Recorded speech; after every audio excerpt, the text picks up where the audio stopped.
Page number 105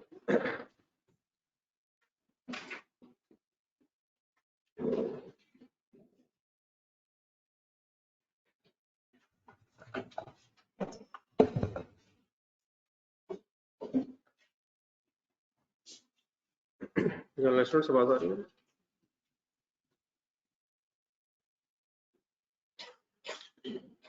कल एक laser रह गया था आप लोगों का, जरा डिविडेंड पेबल का लेजर बनाया था कल। ये बना ले, मतलब रह गया था, ये नहीं बनाया तो बना ले, यहीं से फिर आगे शुरू करें। जिन्होंने बना लिया था वो जरा 105 पेज रिवाइज कर लेंगे।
ये बना लीजिए laser.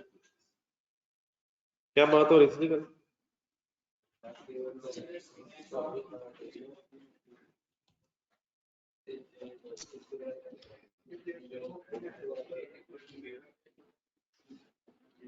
Statement of profit loss इसलिए बनाते हैं ताकि इनकम्स और एक्सपेंसेस लिख के प्रॉफिट निकाल लिया जाए, प्रॉफिट या लॉस।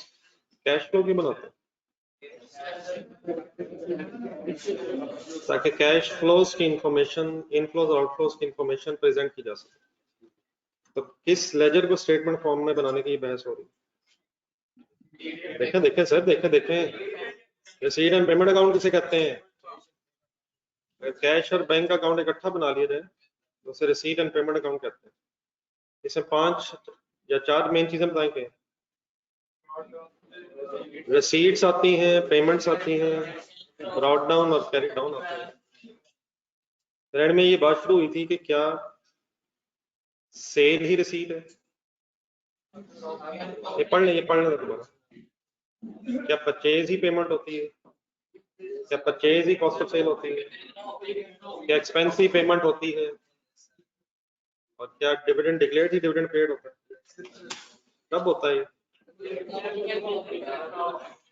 लेकिन अगर ओपनिंग क्लोजिंग बैलेंसेस हो तो फिर आपको वर्किंग करके फाइंड आउट करना पड़ेगा what is the amount of receipt and payment. ठीक है, समझ आ गया था? कोई कंफ्यूजन कल से रिलेटेड?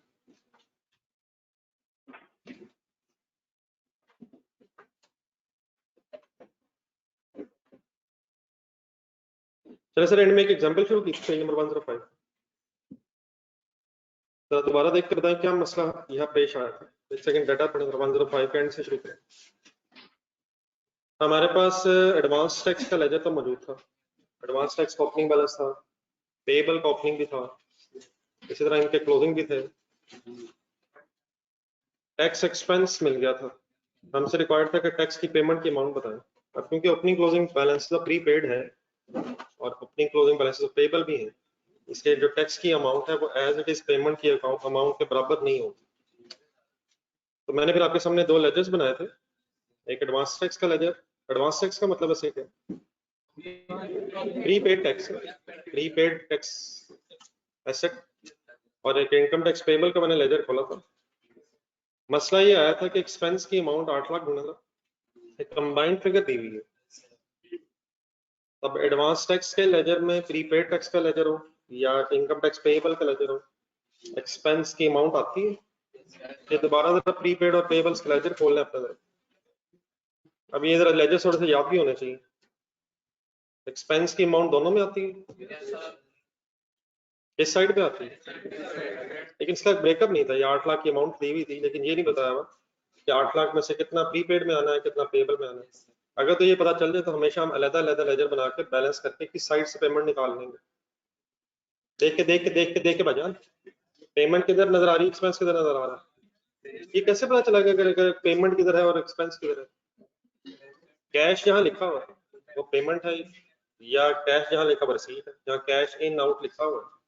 अब ये कैश डेबिट साइड पे नहीं आ रहा, तो ये तो फिर रिसीट हुई, लेकिन ये कैश का लेजर नहीं है, ये प्रीपेड और पेबल्स के लेजर हम देखते हैं। ऑपोजिट रेफरेंसेस लिखे हुए हैं। प्रीपेड के लेजर में जरा रेफरेंस देख के एंट्री बताया। Prepaid expense debit cash credit हुआ, कैश क्रेडिट हो, और पेबल के लेजर में पेबल लेजर डेबिट हो रहा है, कैश क्रेडिट हो रहा है, ये पेमेंट्स नजर आ रही है। तो अगर तो एक्सपेंस का ब्रेकअप मिल जाता तो मैं किस साइड पे लिख लेता, क्रेडिट साइड पे लिख लेता इन लेजर्स में, और किस साइड से बैलेंस करके कैश पेमेंट निकाल लेता, डेबिट साइड से बैलेंस करके मैं पेमेंट निकाल लेता। लेकिन प्रॉब्लम क्या है, एक्सपेंस का ब्रेकअप नहीं है between advance tax and income tax payable. Therefore अगर कभी ये मसला फेस हो जाए, मसला दरपेश आ जाए, तो देन फिर प्रीपेड और पेएबल का कंबाइंड लेजर बनाया जा सकता है। पहले मेरी बात पूरी होने देना।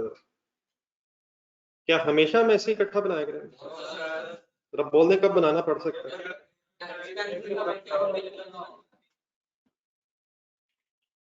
तो एडवांस टैक्स और टैक्स पेएबल का अब लेजर अगर इकट्ठा बनाना है तो ऐसा लॉजिकली गलती नहीं करनी, कॉन्सेप्ट सारे वही, डेबिट इकट्ठा इसलिए बन सकता है कि ये टैक्स एडवांस टैक्स का लेजर हो या पेएबल का लेजर हो, एक्सपेंस क्रेडिट साइड पे ही आना है और पेमेंट डेबिट साइड पे आना है। लेकिन जरा बैलेंसेस अगर मैं लिखूं तो डेबिट क्रेडिट बैलेंसेस उसी तरह से लिखना है जिसमें आपको पता है। तो दोबारा जरा शुरू कर लें 105 पेज के नीचे से। अगर इकट्ठा बनाऊंगा तो ओपनिंग एडवांस टैक्स कितना लिखूं, किधर लिखूं, ओपनिंग पेएबल किधर लिखूं, एक्सपेंस अब ब्रेकअप करने की जरूरत नहीं, इकट्ठा ही लेजर हो गया, तो एक्सपेंस टोटल ही किधर लिख दूं। यार एक्सपेंस तो डेबिट होता है,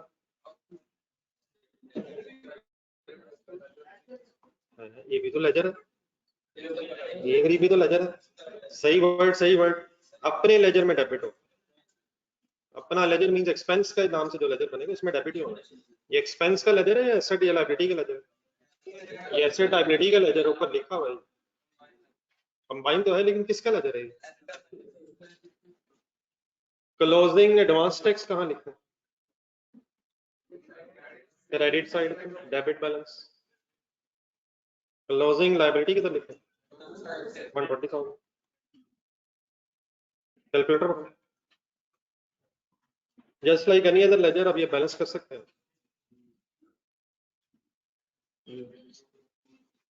इस साइड पे कितना डिफरेंस रहेगा?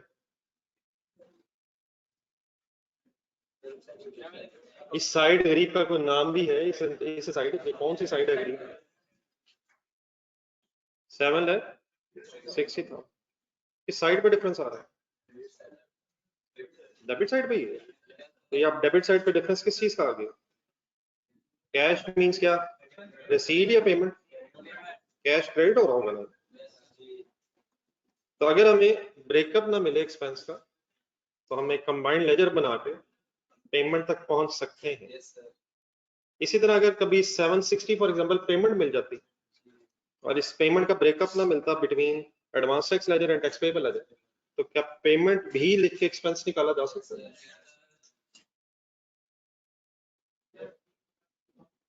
कब बनाएंगे ये लेजर? अगर ब्रेकअप्स ना हो तो इससे पहले कि आप ये लेजर बनाए बना लीजिएगा अपने हाथ से। जरा एक कंक्लूजन पढ़ा जरा नीचे पेज नंबर 106 पर एक लेजर बना हुआ, उसके नीचे कंक्लूजन पढ़ो। Always prepare separate ledger for every expense payable and prepaid. हमेशा अलग-अलग ही बनाए, सैलरी पेएबल, प्रीपेड रेंट वगैरह वगैरह जितने मिले अलग-अलग ही बनाए, सवाए किसके? However, if there is absence पढ़ना जरा सा, So there is no breakup of expense into prepaid ledger and payable ledger. Then we can prepare a combined ledger of prepaid and expense payable to calculate the balancing figure of payment. अब ये जो laser मैंने बनाया था अपने हाथ से, इसी पेज को पड़ेगा, जहाँ खाली जगह बना लो, जहाँ बना हुआ लेजर बना लो।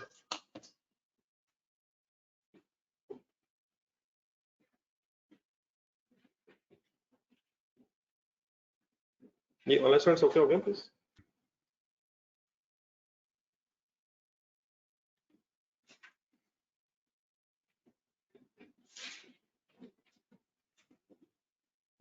कैश फ्लो स्टेटमेंट इनकम्स और एक्सपेंसेस लिखने के लिए बनाई जा रही है या रिसीट्स एंड पेमेंट? तो एक ही बात होती है, हो सकती है वैसे।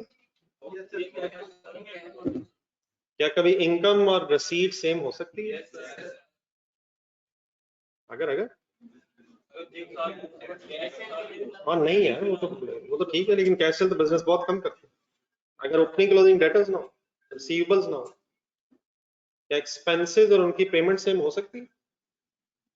ये लेजर बनाते हुए सोचो अगर क्या क्या ना होता, किस किस का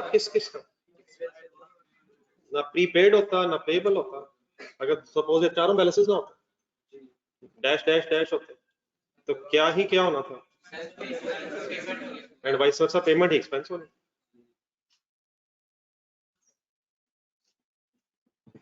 तो हमें कहाँ पहुंचना होता है cash flow statement? Receipts and payments तक। अगर ओपनिंग क्लोजिंग बन जाएंगे रेस्पेक्टिव लेजर्स के, तो फिर हम वर्किंग करके वहां पहुंच जाएंगे। ये अगर बना लेंगे तो बताइए। अब इससे पहले मैं आगे चलूं, जरा ये जो कल से हम लेजर बना रहे हैं, इन लेजर्स को जरा एक नजर देख के जरा अपने जहन में जरा सेट करें। डेटर के लेजर में ढूंढ के बताएं चार मेन चीजें क्या हैं, बोल दें जरा जल्दी से। यकीनन बहुत से फिगर्स हो सकती हैं, अकॉर्डिंगली वर्किंग कर लिया करेंगे, लेकिन कम से कम चार चीजें हर वक्त जहन में रखें। Brought down sale, cash means receipt है, क्रेडिट साइड पर रिसीट पैसे आ रहे हैं, और क्लोजिंग बैलेंस क्रेडिटर्स बोला। ओपनिंग परचेजेस, कैश मींस यहाँ क्या है, पेमेंट एंड क्लोजिंग। क्रेडिटर्स को पेमेंट हो गई। स्टॉक के लेजर में चार चीजें, opening purchases, cost of sales and closing. Prepaid जरा बोला, opening, payment, expense and closing. ये कैश को कभी मैं पेमेंट बोलता हूँ, कभी मैं रिसीट बोलता हूँ। जब कैश डेबिट हो रहा होगा रिसीट है, जब कैश क्रेडिट हो रहा है तो पेमेंट है। डेटर के लेकर देखें, कैश डेबिट हो रहा है, क्रेडिट हो रहा है, क्रेडिट हो रहा है। कैश डेबिट हो रहा है, क्रेडिट हो रहा है, और क्रेडिट हो रहा है डेटर, डेटर क्रेडिट हो रहा है। कैश डेबिट हो रहा है, डेटर क्रेडिट हो रहा है। क्रेडिटर के लेजर में कैश डेबिट नहीं हो रहा, क्रेडिटर डेबिट हो रहा है, कैश क्रेडिट हो रहा है, रेफरेंस ऑप्शन दिखा। प्रीपेड लेजर में कैश डेबिट हो रहा है, और डेबिट हो रहा है, क्या हो गया, ये डेबिट साइड है, प्रीपेड डेबिट, कैश क्रेडिट हो रहा है। पेबल के लेजर में कैश डेबिट हो रहा है, पेबल डेबिट हो रहा है, कैश क्रेडिट हो रहा है। तो पेबल के लेजर में चार चीजें क्या आती हैं? ओपनिंग नहीं, तरतीब वही रखे, ब्रॉड डाउन से कैरी डाउन तक आए। Brought down plus expense minus payment is equal to closing. Dividend payable का लेजर देखें, brought down plus declared plus dividend minus payment. Cash बोलने का तो कोई फायदा नहीं, पेमेंट रिसीट है। कैसे पता चला? Dividend payable debit, cash credit. Payable debit ही हो रहा है, ये भी ना कह दीजिएगा पेबल क्रेडिट हो रहा है। Payable debit, cash credit, payment हो रही है एनसीडी। दोबारा बोल दे chart, brought down, dividend, payment. Dividend वाली जो हेडिंग है उसकी एंट्री बोलना जरा देखते, जो डिविडेंड यहाँ नजर आ रहा है, डिविडेंड डेबिट, पेबल क्रेडिट, ये एंट्री कब होती है? डिक्लेयर होता है, तो क्रेडिट साइड पे डिक्लेयर्ड है और डेबिट साइड पे payment. Opening plus declared minus payment, payment की क्या एंट्री होती है? Payable debit cash credit. आ जाए नेक्स्ट पेज।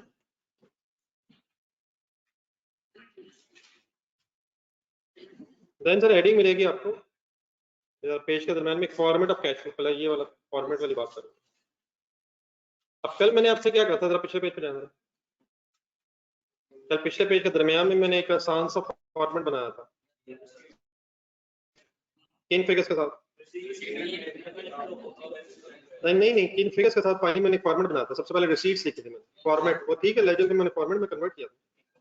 सबसे पहले मैंने रिसीट्स लिखी थी, उसके बाद फिर मैंने पेमेंट्स लिखी थी, फिर मैंने इन दोनों का आपस में नेट कर दिया, रिसीट्स पेमेंट्स को नेट ऑफ कर दिया, और देन फिर नेट ऑफ करके जो फिगर आई थी नेट कैश फ्लो, उसमें फिर मैंने क्या जमा किया था, और फिर मैंने आपसे क्या कहा था, नहीं मैंने कुछ कहा भी था कि अगर हम किस में क्या जमा करेंगे तो क्या आ जाएगा। नेट कैश फ्लो में अगर ओपनिंग ऐड करेंगे तो इंशाल्लाह क्लोजिंग बैलेंस के बराबर हमारा आंसर आ जाएगा। ठीक है, अब इन्हीं वर्ड्स को थोड़ा सा हमने और एक्सप्लेन करना है, तो नेक्स्ट पेज पे जाने से पहले धीरे धीरे बोर्ड पे देखो। अब ये जो मैंने लिखा है रिसीट्स एंड पेमेंट्स आनी है कैश फ्लो स्टेटमेंट में, स्टेटमेंट ऑफ कैश फ्लो।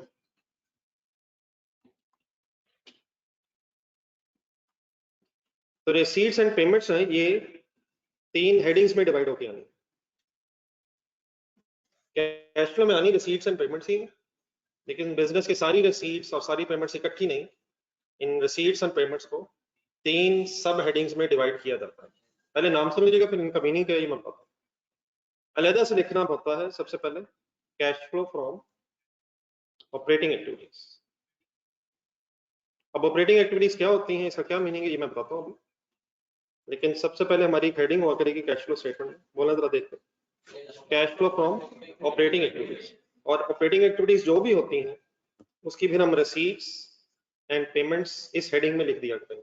लिखनी रिसीट्स एंड पेमेंट्स ही, लेकिन इन रिसीट्स एंड पेमेंट्स को सबसे पहले किस कैटेगरी में डिवाइड करना है, ऑपरेटिंग एक्टिविटीज की कैटेगरी में जो रिसीट्स एंड पेमेंट्स है वो अलग दिखानी है। फिर second heading cash flow from investing activities. अब इन्वेस्टिंग एक्टिविटीज क्या होती हैं वो भी बताता हूँ मैं, लेकिन इन्वेस्टिंग एक्टिविटीज की हेडिंग में फिर इन्वेस्टिंग एक्टिविटीज से जो रिसीट्स एंड पेमेंट्स है वो अलग बतानी।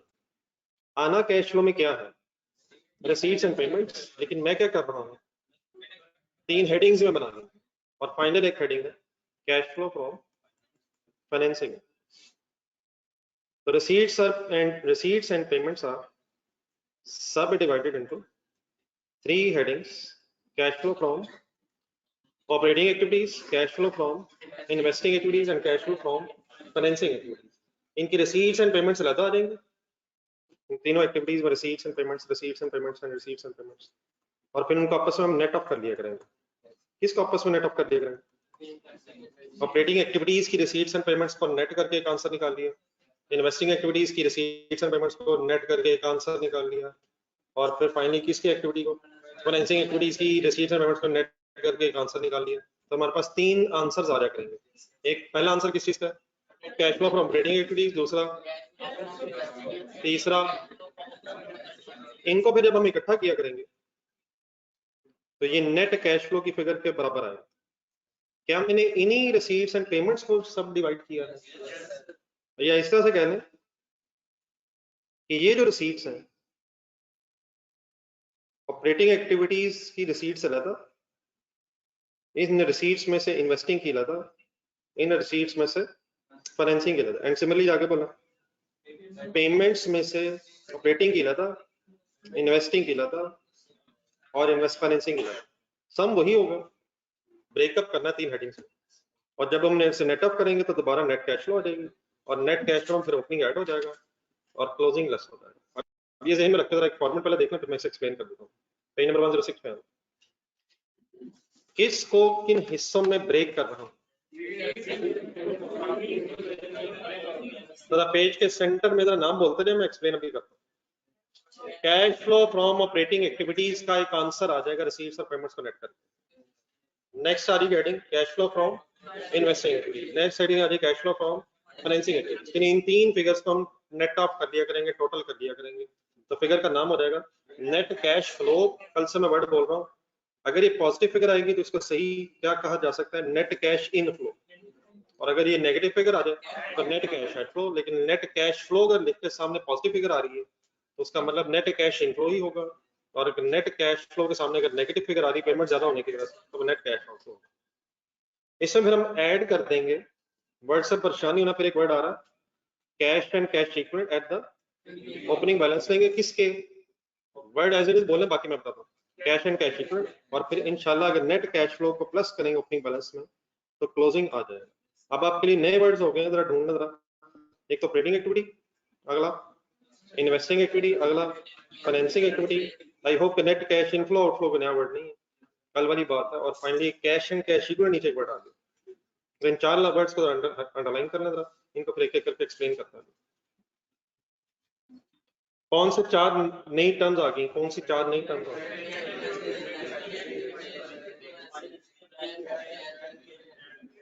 अब आगे जरा इनको जरा डिफाइन करते हैं और अंडरस्टैंड करने की कोशिश करते हैं।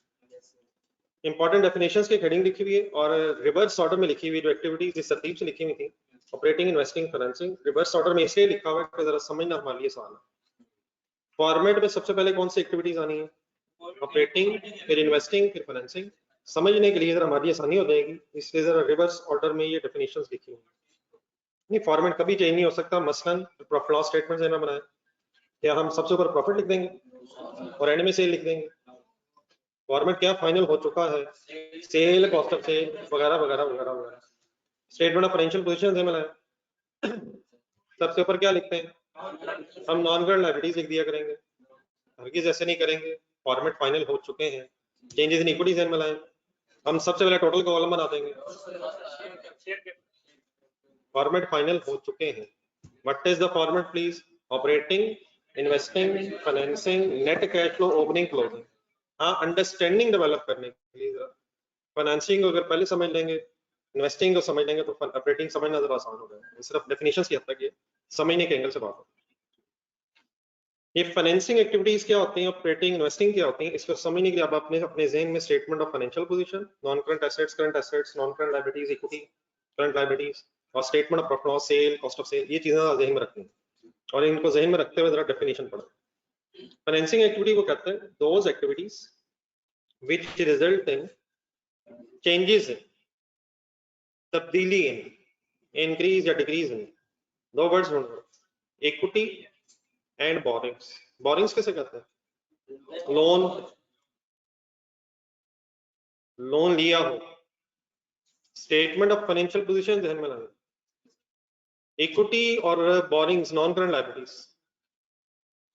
अगर किसी कैश ट्रांजैक्शन से इक्विटी में या बोरिंग्स में चेंज आ जाए तो वो चेंज कहलाता है, वो चेंज कहलाएगी financing activity.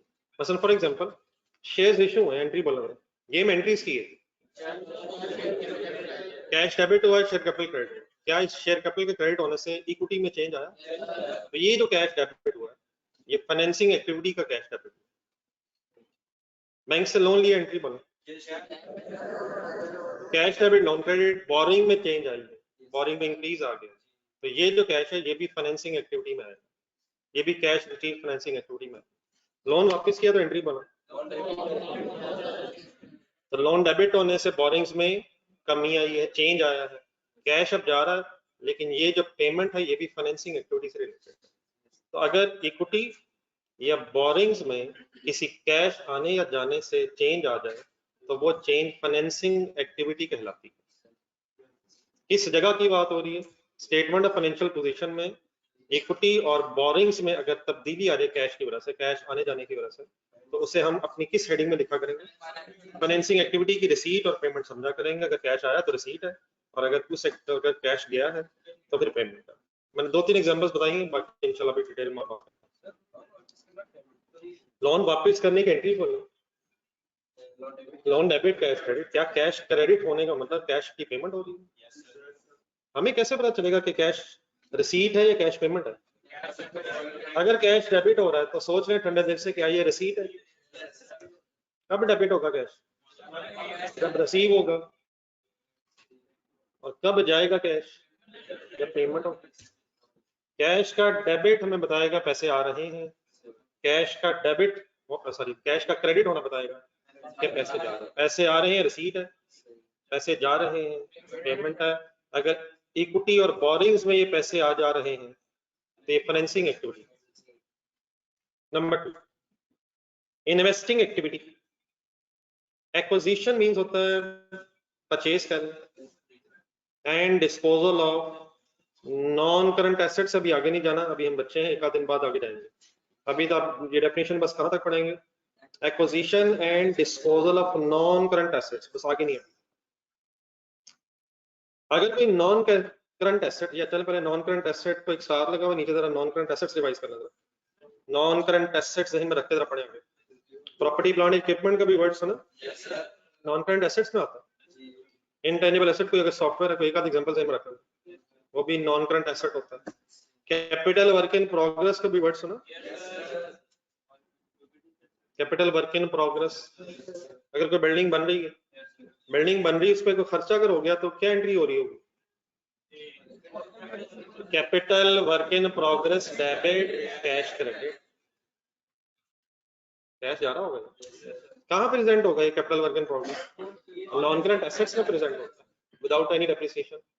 Depreciation begins when the, without any depreciation जितना खर्चा हो गया वो इकट्ठा करके नॉन करंट एसेट्स में लिखते हैं। And long term investment, long term investment से मुराद आपने किसी कंपनी के शेयर्स खरीदे, नहीं आपने किसी कंपनी के शेयर्स खरीदे हैं या बैंक में पैसे जमा करवाए और 1 साल से ज्यादा अरसे के लिए, अगर मैं कोई शॉर्ट टर्म इन्वेस्टमेंट, उसका मतलब नेक्स्ट 12 मंथ तक की इन्वेस्टमेंट। तो कोई भी इन्वेस्टमेंट कहीं अपने पैसे लगाए हैं, एसेट आपका, लॉन्ग टर्म कब कहलाएगा, अगर 1 से ज्यादा साल के लिए, 5 साल के लिए पैसे जमा करा दिए, ये लॉन्ग टर्म इन्वेस्टमेंट है। या कोई कंपनी के शेयर्स खरीदे और आपका इरादा कि इसको रखेंगे, इसको कई सालों तक रखूंगा मैं, डिविडेंड्स लिया करूंगा, तो ये लॉन्ग टर्म इन्वेस्टमेंट बन जाएगी। शॉर्ट टर्म क्या होगा, जिसे आपका नेक्स्ट 12 मंथ्स के अंदर अंदर को बेच देने का या खत्म कर देने का इरादा हो, तो इन्वेस्टमेंट एसेट है, वो एसेट है बजान। लॉन्ग टर्म कब बनेगी, अब आपने पैसे इन्वेस्ट किए हैं तो क्या एंट्री करेंगे, इन्वेस्टमेंट डेबिट करेंगे, कैश क्रेडिट करेंगे। क्या ये पेमेंट हो रही है। अब जरा डेफिनेशन के वर्ड से शुरू वाले दोबारा शुरू करें। अगर कोई नॉन करंट एसेट खरीदें या उसे डिस्पोज मींस बेचें, तो खरीदने पे जो पैसे आएंगे, मशीनरी खरीदी एंट्री बना, मशीन डेबिट होने का मतलब एक नॉन करंट एसेट हासिल हुआ है। कैश क्रेडिट का मतलब ये पेमेंट हुई है, लेकिन ये जो मशीनरी खरीदने पे पेमेंट हुई है ये इन्वेस्टिंग एक्टिविटी कहलाएगी। तो बिल्डिंग आपने बेची है, डिस्पोज की है, तो हम डिस्पोजल की एंट्रीज में नंबर 1 एंट्री क्या करेंगे, cash debit disposal credit. Game on है, गेन लॉस अलग बहस है, लेकिन जो कैश आ रहा है बेच के ये भी इन्वेस्टिंग एक्टिविटी में प्रेजेंट होगा। तो नॉन करंट एसेट को परचेज करने में जो कैश जाएगा वो पेमेंट, और नॉन करंट एसेट बेच के जो पैसे आएंगे वो रिसीट, इन्वेस्टिंग एक्टिविटीज में क्लासिफाई होती है। In other word statement of financial position में जो नॉन करंट एसेट्स का एरिया है उसमें जो कैश इन या आउटफ्लो होना है वो इन्वेस्टिंग एक्टिविटीज का पार्ट होता है। ठीक हो गया। दोबारा जरा देखें, फाइनेंसिंग एक्टिविटीज में कौन से एरिया की बात हो रही है, इक्विटी एंड बोरिंग्स, लोन लिए हुए हैं, और इन्वेस्टिंग एक्टिविटी में नॉन करंट एसेट्स की बात हो रही है। अब अगर यहाँ रुक के हम सोचें तो स्टेटमेंट ऑफ फाइनेंशियल पोजीशन में इक्विटी की बोरिंग्स कहाँ होती है, वैसे नॉर्मली नॉन करंट में होती है, वैसे कुछ करंट भी हो सकते हैं, लेकिन मेजर एरियाज एक इक्विटी कवर हुई है, नॉन करंट लायबिलिटीज में बोरिंग्स कवर हुई है, ऑपोजिट साइड पे नॉन करंट एसेट्स कवर हुए हैं। अगर अभी भी देखें तो करंट एसेट्स रहते हैं, करंट लायबिलिटीज रहती हैं, और प्रॉफिट लॉस स्टेटमेंट सारी रहती है, वो भी कहीं कवर नहीं हुई डेफिनेशन। तो अब जरा ये 3 चीजें ध्यान में रखें, ऑपरेटिंग एक्टिविटीज। अब ऑपरेटिंग एक्टिविटीज कहते हैं principal revenue producing activities of the business. Principal का यह मतलब है main revenue producing activities of business. Business जिस मकसद के लिए बना है उस मकसद को हासिल करते हुए, उस मकसद को अचीव करते हुए जो कैश इनफ्लो या आउटफ्लोज होंगे वो ऑपरेटिंग एक्टिविटीज कहलाते हैं। मसलन एक मैन्युफैक्चरिंग बिजनेस है, गुड्स बना के बेचना चाहते हैं, आपका मेन मकसद है गुड्स बनाएंगे और बेचेंगे। अब गुड्स को बनाने में और बेच के जब पैसे आएंगे जाएंगे ये ऑपरेटिंग एक्टिविटीज में प्रेजेंट होंगे। मसलन गुड्स आपने बनानी है, सबसे पहला काम क्या करना पड़ेगा, रॉ मटेरियल खरीदेंगे, पैसे आएंगे जाएंगे, तो ये पेमेंट ऑपरेटिंग एक्टिविटी। फिर रॉ मटेरियल को जब प्रोसेस करेंगे तो लेबर के खर्चे होंगे, पैसे आएंगे जाएंगे, पेमेंट होगी, ये भी ऑपरेटिंग एक्टिविटी। फिर बिजली के बिल आएंगे, रिपेयर एंड मेंटेनेंस के खर्चे होंगे, तो ये जो पेमेंट्स हो रही है ये भी ऑपरेटिंग एक्टिविटीज है। इंशाल्लाह फिर ये फिनिश गुड्स बन जाएंगी, हम कस्टमर्स को बेच देंगे, कस्टमर्स को बेच के फिर कैश इंशाल्लाह आएगा, तो ये जो कैश रिसीट हुई है ये भी ऑपरेटिंग एक्टिविटीज है। तो कहाँ से लेके कहाँ तक का जो एरिया है या कहाँ से लेके कहाँ तक का जो टाइम पीरियड है उसमें पेमेंट्स और रिसीट्स हो, रॉ मटेरियल के खरीदने से लेके गुड्स बेचने तक, जिस मकसद के लिए बिजनेस बना था उस मकसद को अचीव करते हुए जो पैसे आए हैं या गए हैं वो फिर ऑपरेटिंग एक्टिविटीज में होते हैं। एक सेकंड जरा बैंक ध्यान में लाया, बैंक इसलिए बनता है ताकि वो लोन दे सके, और लोन लेके लोन देता है। लोन लेके आपको अजीब सी बात लगेगी, जो आप लोग बैंक में पैसे जमा करवाते हैं ये आपका एसेट है, ये आपका एसेट है भाईजान। लेकिन बैंक के अगर एंगल सोचेंगे ठंडे दिल से तो बैंक ने पैसे आपको वापस करने होते हैं, तो बैंक आपसे पैसे लेता है उसकी लायबिलिटी है, आगे फिर यही पैसे लोगों को उधार पे दे देता है, वो फिर उसका एसेट होता है। तो बैंक की ऑपरेटिंग एक्टिविटीज क्या है? लोन लेना, लोन देना और उस पर कमाइयां करना वगैरह। तो बैंक की ऑपरेटिंग एक्टिविटीज में इंटरेस्ट रिसीव, इंटरेस्ट पेड, इस तरह की फिगर्स आएंगी।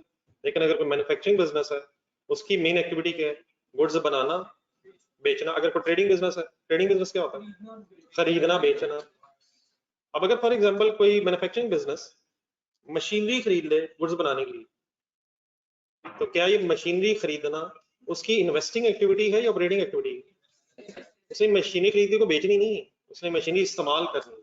लेकिन अगर कोई ऐसा बिजनेस है जो मशीनरी खरीद के बेचता है तो उसके लिए फिर ये मशीन खरीदना और बेचना ऑपरेटिंग एक्टिविटी हो जाएगी। लेकिन अगर कोई मैन्युफैक्चरिंग बिजनेस गुड्स बना के बेच रहा है, वो अगर कोई मशीनरी बेच दे तो वो उसकी फिर इन्वेस्टिंग एक्टिविटी। ऑपरेटिंग एक्टिविटी किसे कहते हैं? वो एक्टिविटीज जिनसे उसने नॉर्मल रेवेन्यू अपना कमाना, प्रिंसिपल रेवेन्यू प्रोड्यूसिंग। तो फॉर एग्जांपल 2-3 एग्जांपल्स देखें नेक्स्ट। कस्टमर से पैसे मिलना, एंट्री बोला, debit, debtor, credit, payment to supplier की एंट्री ट्राई करें, payment, payable, debit, cash credit, expenses, cash credit, expenses debit. तो ये जो ऑपरेटिंग एक्टिविटीज है उसमें फिर डेटर से पैसे आना, क्रेडिटर्स को पैसे देना, खर्चों की पेमेंट्स करना, ये कुछ एग्जांपल्स आ जाएंगे। ठीक हो गया? तो देयर आर 3 एक्टिविटीज, कौन कौन सी? तरतीब वही ज़हन में रखें, ऑपरेटिंग, इन्वेस्टिंग, फाइनेंसिंग। समझने के लिए जरा हमने डेफिनेशन जरा थोड़ी सी तरतीब जरा उलट बनाइए।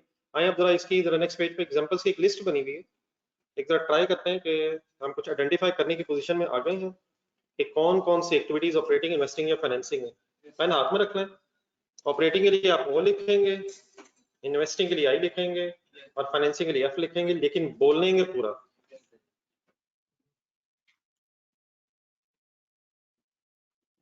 जी number 1, cash receive from debtors, operating done. साथ साथ हेल्प ले सकते हैं आप डेफिनेटली, फिलहाल पिछला पेज में रखना। Cash receive from sale of goods, operating. Cash receive from sale of fix asset, ये फिक्स एसेट क्या होता है? ये देख लें जरा, बार बार मेरे वर्ड यूज होता था, नॉन करंट एसेट्स के लिए वर्ड है fixed assets, property plant equipment कभी कभी कहा जाता है जी। Cash receive from sale of fixed assets, cash receive from fixed assets, financing, operating, कौन सी final? Investing. Clear? Any confusion investing? Cash receive from issue of shares, cash repayment of amount borrowed, done.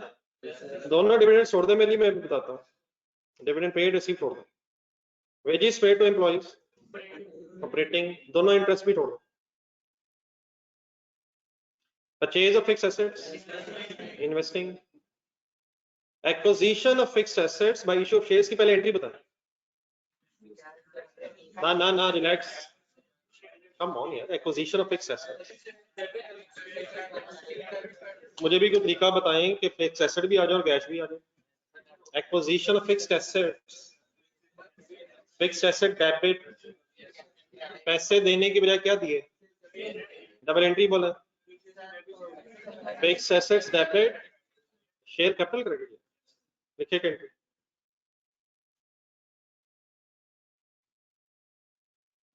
क्या खरीदा, क्या दे दिया? पैसों की जगह मुआवजे के तौर पे शेयर्स दे दिए। ठीक है, ये अब गौर करें entry.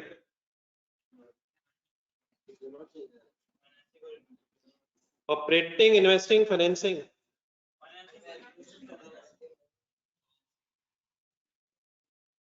Operating, investing, financing. Operating तो नहीं कोई कह रहा, लेकिन बेटा गौर से जरा ट्रांजैक्शन दोबारा देखें, इसमें कैश आ रहा है, जा रहा है? ना कैश आ रहा है ना कैश जा रहा है। कैश फ्लो में रिसीट्स और पेमेंट्स आनी है, तो यकीनन फिक्स्ड एसेट बढ़ रहा है, शेयर कैपिटल क्रेडिट हो रहा है, नॉन करंट एसेट्स में भी फिगर आएगी, शेयर कैपिटल में भी फिगर आएगी, लेकिन इस ट्रांजैक्शन का कैश फ्लो से ताल्लुक ही कोई क्यों नहीं है? ना कैश आ रहा है ना कैश जा रहा है, लेकिन ये तो ऑपरेटिंग और फाइनेंसिंग दोनों है, इन्वेस्टिंग फाइनेंसिंग दोनों है। एक ऐसा कैश जो नॉन करंट एसेट्स को अफेक्ट करेगा वो इन्वेस्टिंग एक्टिविटीज में आएगा, एक ऐसा कैश जो इक्विटी को अफेक्ट करेगा वो फाइनेंसिंग में आएगा। ना कैश आ रहा है ना कैश जा रहा है, अपने जहन में तो कैश एंड बैंक अकाउंट बनाएंगे, उस कैश एंड बैंक अकाउंट की डेबिट साइड पे भी फिगर आ रही होगी और क्रेडिट साइड पे भी आ रही होगी। ये किस किस लेजर में फिगर आ रही होगी? फिक्स एसेट के लेजर में आएगी, शेयर कैपिटल के लेजर में आएगी। ये किस लेजर से इसका ताल्लुक ही कोई नहीं है, कैश एंड बैंक के लेजर से ताल्लुक ही कोई नहीं है, which means receipt and payments से इसका ताल्लुक ही कोई नहीं है, which means receipts और payments की बहस ही कोई नहीं है, which means कैश फ्लो की ये ट्रांजैक्शन ही है। इस ट्रांजैक्शन का नाम लिखें नॉन कैश ट्रांजैक्शन। ये क्या होती है नॉन कैश ट्रांजैक्शन? हमें कैसे पता चलेगा कि कोई नॉन कैश ट्रांजैक्शन है ही नहीं? हम ट्रांजैक्शन लिख लेंगे, डबल एंट्री जहन में लाएंगे, अगर ना कैश डेबिट हो रहा है ना कैश क्रेडिट हो रहा है, उसका ताल्लुक कैश फ्लो से ही नहीं है, तो बताएं ऑपरेटिंग में आएगी, इन्वेस्टिंग में या फाइनेंसिंग में? ये ऑपरेटिंग, इन्वेस्टिंग, फाइनेंसिंग कहाँ हेडिंग्स है? कैश फ्लो के अंदर। अगर ना कैश आ रहा है ना कैश जा रहा है, तो कौन सी ट्रांजैक्शन ही ये नहीं है, कैश ट्रांजैक्शन ही नहीं है, देयरफॉर कैश फ्लो से इसका ताल्लुक ही खत्म हो गया। तो ऐसी ट्रांजैक्शन जिनमें कैश ना डेबिट हो रहा ना क्रेडिट हो रहा, उन्हें क्या बोलते हैं? अच्छा, बाकी ट्रांजैक्शन अभी पढ़ते हैं नीचे एम क्यू तक, एक छोटी सी और लिस्ट बनी हुई, list of non cash transaction नीचे है, पहले जरा उसको पढ़े जरा, और फिर 3 4 5 चीजें और मैं पूछता हूँ आपसे। कंसंट्रेट, कौन सी एंट्री में चला गया इस वक्त? एवल्यूशन सरप्लस की एंट्री बोलो, asset debit surplus credit, cash transaction है। लॉस की एंट्री बोलो, evolution loss debit asset credit, non cash transaction.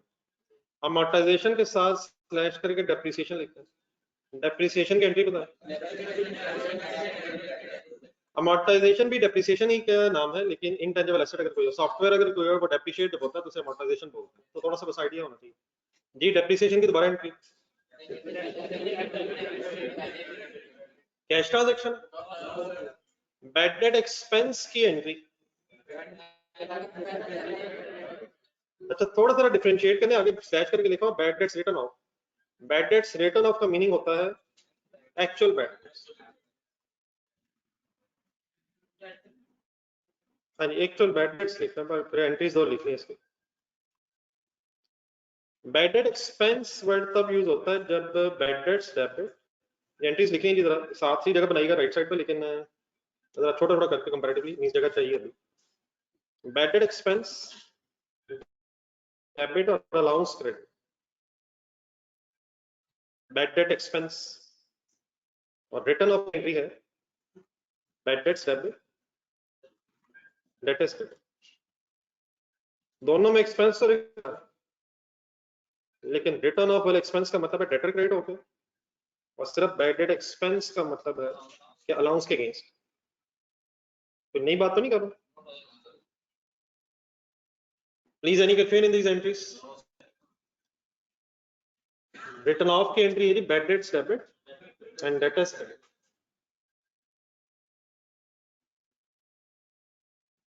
दोनों एंट्रीज पे गौर करें, कैश आ रहा है जा रहा है, आ रहा है जा रहा है, ऐसी ट्रांजैक्शंस कैश फ्लो में क्या कराएंगी? तो नॉन कैश ट्रांजैक्शंस का कैश फ्लो से कोई ताल्लुक नहीं है। कैश फ्लो से ट्रांजैक्शन का ताल्लुक कब बनता है?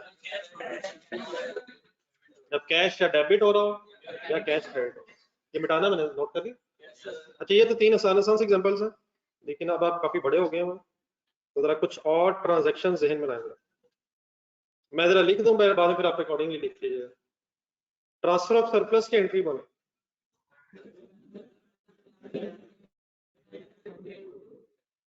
जिसे इंक्रीमेंटल डेप्रिसिएशन भी शायद बोलते हैं।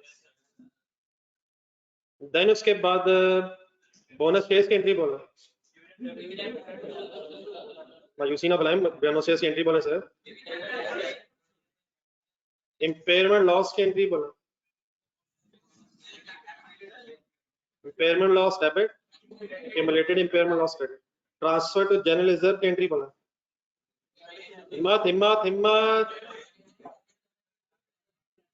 Transfer to general reserve, retained earnings debit,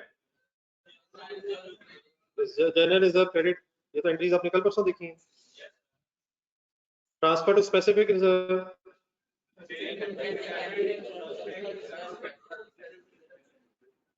तो कोई भी ट्रांजैक्शन अगर है और उसमें ना कैश डेबिट हो रहा है ना क्रेडिट हो रहा है, तो फिर नॉन कैश ट्रांजैक्शन बन जाएगी। तो ये चंद एग्जांपल्स मैंने और लिखी, ये लिख लें, डेफिनेटली और भी काफी सारी, रिवर्सल ऑफ इम्पेयरमेंट लॉस वगैरह वगैरह, एलिमिनेशन वगैरह वगैरह। हमें कैसे पता चलेगा कि कोई ट्रांजैक्शन कैश ट्रांजैक्शन है या नॉन कैश है?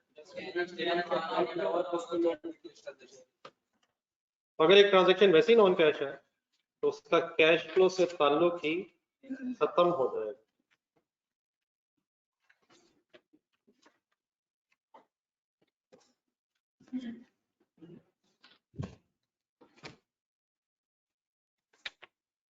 दो इकट्ठे कर लेना, टेस्ट में।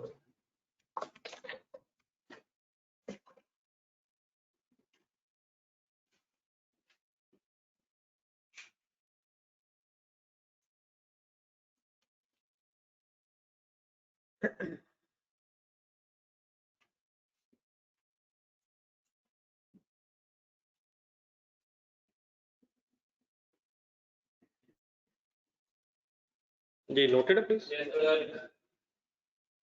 क्या क्या लिखा आपने?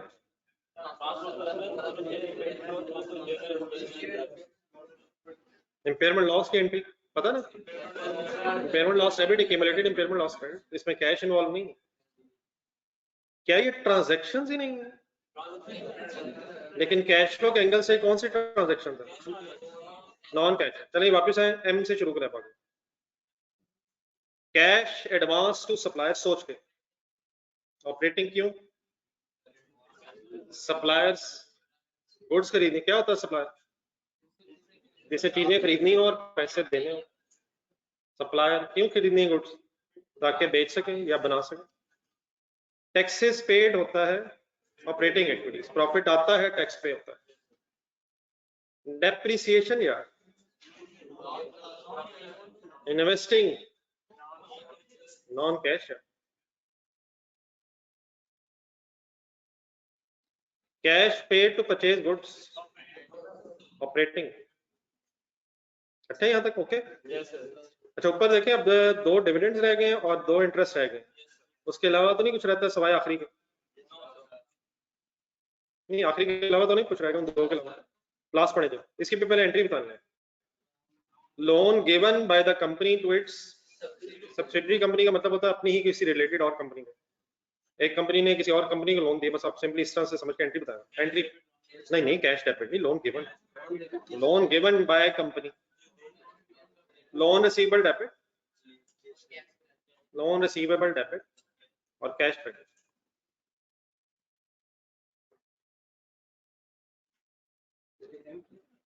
ये नहीं एम तो नहीं है, काफी है एम ऑपरेटिंग, एम ऑपरेटिंग है ये लास्ट वन लिखा, लोन गिवन, पैसे आए गए लेकिन वापस लेने लोन के तौर पे दिए। अब सबसे पहले बताइए लोन रिसीवेबल क्या चीज है? नहीं लोन रिसीवेबल क्या है? एसेट है, एसेट। अब डिपेंड करेगा ये करंट एसेट है या नॉन करंट एसेट। लेकिन नॉर्मली ये जो लोन्स होते हैं लॉन्ग टर्म होते हैं, इसलिए अगर फर्दर इंफॉर्मेशन नहीं तो ये नॉन करंट एसेट्स में एसेट है, लाइबिलिटी, रिसीवेबल है, दिया हुआ है, तो देयरफॉर पिछली डेफिनेशंस में जाए कौन सी एक्टिविटी बनेगी। अगर बैंक है कोई, अगर कोई बैंक है तो उसका लोन, उसका लोन देना लेना ये उसकी नॉर्मल एक्टिविटी है, तो उसके लिए तो ऑपरेटिंग है, लेकिन डेफिनेटली बैंक अभी आपके सिलेबस में नहीं है।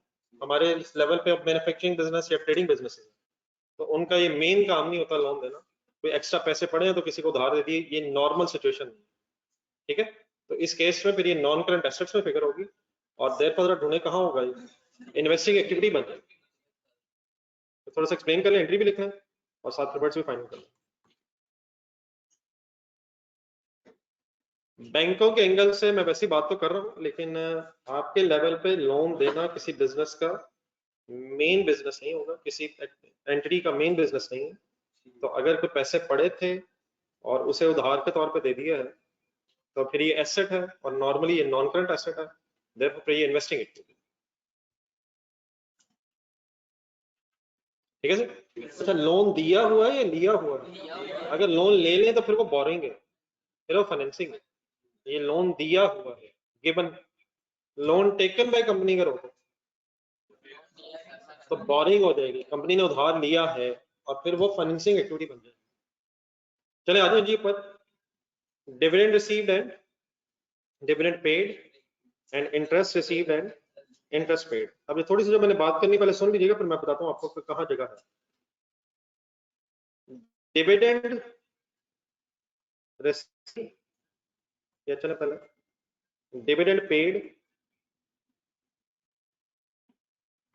एंड इंटरेस्ट पेड, दोनों में से मैंने एक एक चीज उठाई है। आप जो चीज नोट करें इस वक्त ये है कि यहाँ डिविडेंड डिक्लेयर्ड की और इंटरेस्ट एक्सपेंस की बात नहीं हो रही। क्या वर्ड लिखे हुए, पेड पेड, रिसीव्ड रिसीव्ड। अब अपना जरा ओपिनियन बताएं, जो भी आपको पता है, पिछला पेज ध्यान में रखें जरा, आपका क्या ख्याल जहन कहता है डिविडेंड पेड कौन सी एक्टिविटी है? पढ़े पढ़े जरा ढूंढो, पहले अपना जहन मत लड़ाएं। ऑपरेटिंग है, इन्वेस्टिंग है, फाइनेंसिंग है, मैं सिर्फ डिविडेंड पेड पूछ रहा हूँ। क्यों? इस एक्टिविटी से कहाँ चेंज आएगा? इक्विटी में चेंज आएगा। इक्विटी में कहाँ चेंज आएगा? रिटेन अर्निंग्स में चेंज आएगा। क्या चेंज आएगा? कम हो जाएगा। इन्वेस्टिंग तो नहीं, कोई इन्वेस्टिंग की बहस नहीं है। इंटरेस्ट पेड, पढ़े दोबारा, इंटरेस्ट पेड सोचो, interest paid, interest paid, interest paid, interest paid, investing की बहस नहीं है सर। असल में डिविडेंड पेड और इंटरेस्ट पेड जो है, इसके हवाले से IAS 7 में भी, IAS 7 ये जो स्टैंडर्ड है IAS 7 फर्स्ट पेज पे लिखा हुआ है, कैश फ्लो का जो स्टैंडर्ड IAS 7 है, तो ये जो हमारे अकाउंटिंग के बुजुर्गों ने ये जो IAS 7 बनाया, तो उन अकाउंटेंट्स के दरमियान भी कंफ्लिक्ट मौजूद है, 100% कंसेंसस नहीं है इस पे। दो चॉइसेस है, चाहें तो इन्हें फाइनेंसिंग समझ लें और चाहें तो इन्हें ऑपरेटिंग समझ लें। कहाँ की बात नहीं हो रही, पर ये फाइनल करें, इन्वेस्टिंग नहीं, इन्वेस्टिंग नहीं, डिविडेंड पेड, डिविडेंड पेड क्योंकि जब पेमेंट करते हैं तो इक्विटी को अफेक्ट करता है, इसलिए फाइनेंसिंग। लेकिन डिविडेंड देते जब है, देते तब है सॉरी, जब प्रॉफिट्स होते हैं। तो कुछ लोगों का ओपिनियन है कि ये ऑपरेटिंग होनी चाहिए, और कुछ लोग क्योंकि प्रॉफिट में से डिविडेंड देते हैं, और कुछ अकाउंटेंट्स का ये कहना है या इनका ये सोचना है कि क्योंकि ये इक्विटी इफेक्ट करता है इसलिए से फाइनेंसिंग होना चाहिए। तो कंसेंसस नहीं है, हमने क्या करना एंड में बताता हूं। इस तरह जो इंटरेस्ट पेड है, इंटरेस्ट प्रॉफिट की वर्किंग में आता है, बिजनेस के ऑपरेशंस में आता है, तो ऑपरेटिंग एक्टिविटी भी है। लेकिन कुछ लोगों का ख्याल है कि इंटरेस्ट देना पड़ता है बोरिंग्स की वजह से, इसलिए इसका लिंक बोरिंग से है, देयरफॉर फाइनेंसिंग एक्टिविटीज में जाना चाहिए। तो there is a conflict in the presentation of dividend and interest paid कि उसे ऑपरेटिंग में लिखें या फाइनेंसिंग में लिखें। ये मैंने आपको इसलिए बताया है ताकि कभी अगर आपको ऑल्टरनेटिवली कहीं नजर आए तो वो अलाउड है, कहाँ अलाउड नहीं है, बस ये पहले फाइनल करना। इन्वेस्टिंग की बहस नहीं। अब डेफिनेटली हमने क्वेश्चन करते हुए क्या करना है, नॉर्मल या आप ये करें नॉर्मली प्रेफरेबल जो बेस है वो मैं आपको बताऊँ। डिविडेंड पेड के लिए प्रेफरेबल है कि आप इसे फाइनेंसिंग में लिखें, और इंटरेस्ट पेड के लिए प्रेफरेबल है कि आप इसे ऑपरेटिंग में लिखें। लेकिन अगर कभी आप डिविडेंड पेड को फाइनेंसिंग की जगह ऑपरेटिंग में देखें तो वो गलत नहीं, और इंटरेस्ट पेड को अगर आप ऑपरेटिंग की जगह कभी फाइनेंसिंग में देखें तो वो भी गलत नहीं। लेकिन एग्जाम पॉइंट ऑफ व्यू से हम प्रेफरेबली डिविडेंड पेड को कहाँ लिखा करेंगे, फाइनेंसिंग में, और इंटरेस्ट पेड को कहाँ लिखा करेंगे, ऑपरेटिंग में। आई होप कि कोई गलत वाली बात नहीं। मैंने आपको ये जरूर बताया कि चॉइस है, चॉइस इसलिए बताई है ताकि ऑल्टरनेटिवली अगर कभी आपको प्रेजेंटेशन नजर आए तो आप के जहन में ये ना आए कि ये तो गलत हो गया। बाय डिफॉल्ट हम वर्किंग करते हुए डिविडेंड पेड को फाइनेंसिंग में लिख लेंगे और इंटरेस्ट पेड को ऑपरेटिंग। ये वर्ड्स मेरे समझ आ देंगे आपको, लेकिन किसकी चॉइस भी है बहरहाल कि ऑपरेटिंग और फाइनेंसिंग दोनों में, आइदर ऑफ द वे दोनों में प्रेजेंट किया जा सकता है। Any confusion? अब आप बाद में नोट कीजिएगा, मैं पहले इसी तरह की तरह बात। एनी कंफ्यूजन बात? जी ऑनलाइन।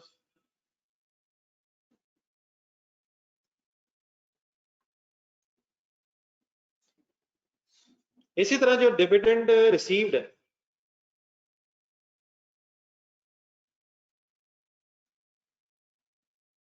ये डिविडेंड रिसीव हो सकता है किसी कंपनी में कब, अगर उस कंपनी ने किसी और कंपनी के शेयर्स खरीदे। डिविडेंड पे कब करना पड़ता है, अगर हमने शेयर कैपिटल के अगेंस्ट पैसे लिए तो हमने शेयर होल्डर्स को देना, तब रिसीव्ड की बात हो रही है। ये डिविडेंड रिसीव आपको तब होगा जब आपने किसी कंपनी के शेयर्स में इन्वेस्टमेंट की होगी। और इंटरेस्ट भी कब रिसीव हो रहा होगा, जब आपने लोन लिया होगा, दिया होगा, किसी को पैसे दिए होंगे, इन्वेस्टमेंट की होगी। और अगर डिबेंचर्स में इन्वेस्टमेंट की हुई है, डिबेंचर वर्ड याद आ जाएगा, तो उसके अगेंस्ट में इंटरेस्ट रिसीव होगा रादर देन डिविडेंड रिसीव। ठीक है, अपना ओपिनियन दें, dividend receive, interest receive, financing में या इन्वेस्टिंग में या ऑपरेटिंग में। फाइनेंसिंग की अब कोई बहस नहीं, ये शेयर इशू नहीं किए, लोन लिए नहीं हुए, ये शेयर खरीदे हुए हैं या लोन दिया हुआ है, तो इक्विटी और बोरिंग्स की अब कोई बहस नहीं है। मेरे नजदीक आपको कम से कम ये जरूर पता चलना चाहिए पढ़ के कि ये इन्वेस्टिंग एक्टिविटी, इन्वेस्टिंग है या फाइनेंसिंग है या ऑपरेटिंग है। जितना अभी आपको पता, इन्वेस्टिंग तक आपको पहुंचना चाहिए। ये कब मिलेगा डिविडेंड रिसीव, हमने शेयर में इन्वेस्टमेंट की हुई, डिबेंचर्स में इन्वेस्टमेंट की हुई तो इंटरेस्ट मिलेगा। लेकिन इसमें भी इख्तलाफ मौजूद है और चॉइस अवेलेबल है, चाहे तो इसे इन्वेस्टिंग में लिख लें और चाहे तो इसे फाइनेंसिंग में नहीं ऑपरेटिंग में लिख। नहीं सर जाने दें यार, डिविडेंड रिसीव होने से कौन सी बोरिंग चेंज होगी, इंटरेस्ट रिसीव होने से कौन सी बोरिंग, वो कौन सा उधार है कि इंटरेस्ट हमें मिलेगा, ख्वाहिशात खत्म करें यार। बोरिंग भी ले ली, इंटरेस्ट भी ले लिए, जाने दें यार। इंटरेस्ट कब रिसीव होगा, जब उधार दिया होगा। उधार दिया होगा कि एंट्री बोले, लोन रिसीवेबल बनेगा, ये एसेट बनेगा। Loan receivable debit, cash credit, loan receivable asset आता है, बोरिंग नहीं। बोरिंग वर्ड कब यूज होता है, जब लोन लिया हो, उधार लिया हो। बोरिंग कॉस्ट किसी को याद है, बोरिंग मींस लोन उधार लिया हुआ है, दिया हुआ तो फिर बोरिंग नहीं बोलेंगे। उधार दिया अगर है तो लोन रिसीवेबल टाइप की, बोरिंग है तो लोन पेएबल टाइप की। तो पैसे इन्वेस्ट हुए हैं, तो आपके जहन में इन्वेस्टिंग वर्ड आना चाहिए, लेकिन चॉइस इज अवेलेबल कि चाहे इन्वेस्टिंग में लिख लें, ऑपरेटिंग में इसलिए क्योंकि जरा वर्ड समझ, अदरवाइज अगर आपका डिविडेंड, आपकी डिविडेंड इनकम हो तो डिविडेंड इनकम प्रॉफिट लॉस में आती है, dividend income profit and loss में आती है, इंटरेस्ट इनकम भी प्रॉफिट लॉस में आती है। तो क्योंकि ये प्रॉफिट का पार्ट बन जाती है, तो कुछ लोगों का ओपिनियन है कि इस प्रॉफिट का पार्ट बन जाने की वजह से इसे बिजनेस की ऑपरेटिंग एक्टिविटी समझा जाए। लेकिन प्रेफरेबल बारह वही है जो आपको पता है, दोनों के लिए प्रेफरेबल है कि इसे इन्वेस्टिंग में ही लिखा जाए। चॉइस 12 अवेलेबल है, कहां या कहां लिखा जा सकता है, लेकिन आप जहन में क्या रखना है, प्रेफरेबली इन्वेस्टिंग ही दोनों के लिए रखें। अब आपने ये लिखना है और मेरा ख्याल है कि पेज के ऊपर ही जगह बन जाएगी, लेकिन साफ सुथरा लिखेगी, मैंने बार बार आपको दिखाना। वैसे इस तरह भी मेरा ख्याल लिख सकते हैं जिस तरह मैंने लिखा, आगे जगह होगी, ये जो पॉइंट्स लिखे होंगे आगे इसकी जगह होनी है आपको।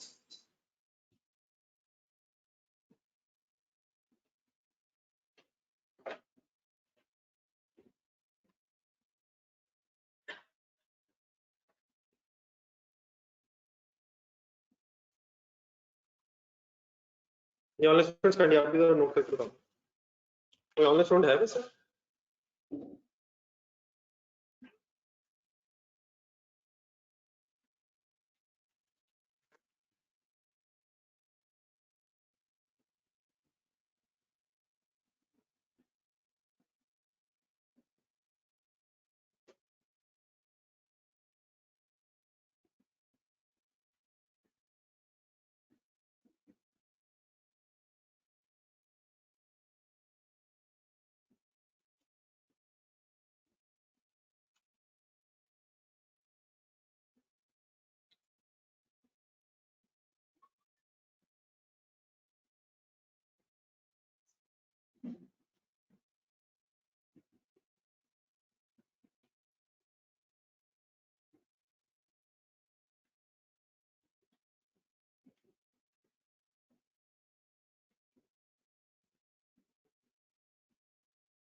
जी नोट कर लेंगे तो बताइए।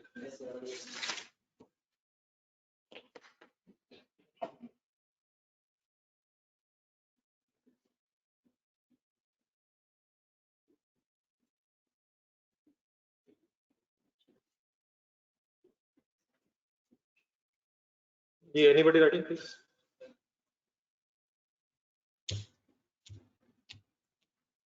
जी ऑनलाइन स्टूडेंट्स काइंडली लिखिए तो बताओ।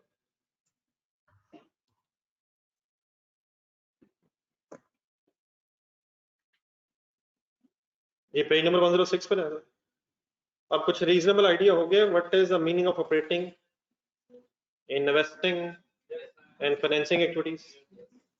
देन उसके नीचे एक वर्ड रहेगा cash and cash equivalents.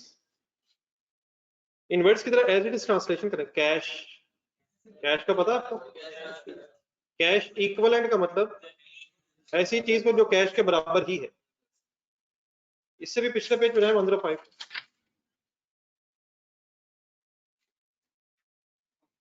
Page number 105 के मिड में ये जो कल एक मैंने फॉर्मेट बनाया था कैश फ्लो स्टेटमेंट का, सबसे पहले क्या लिखा था?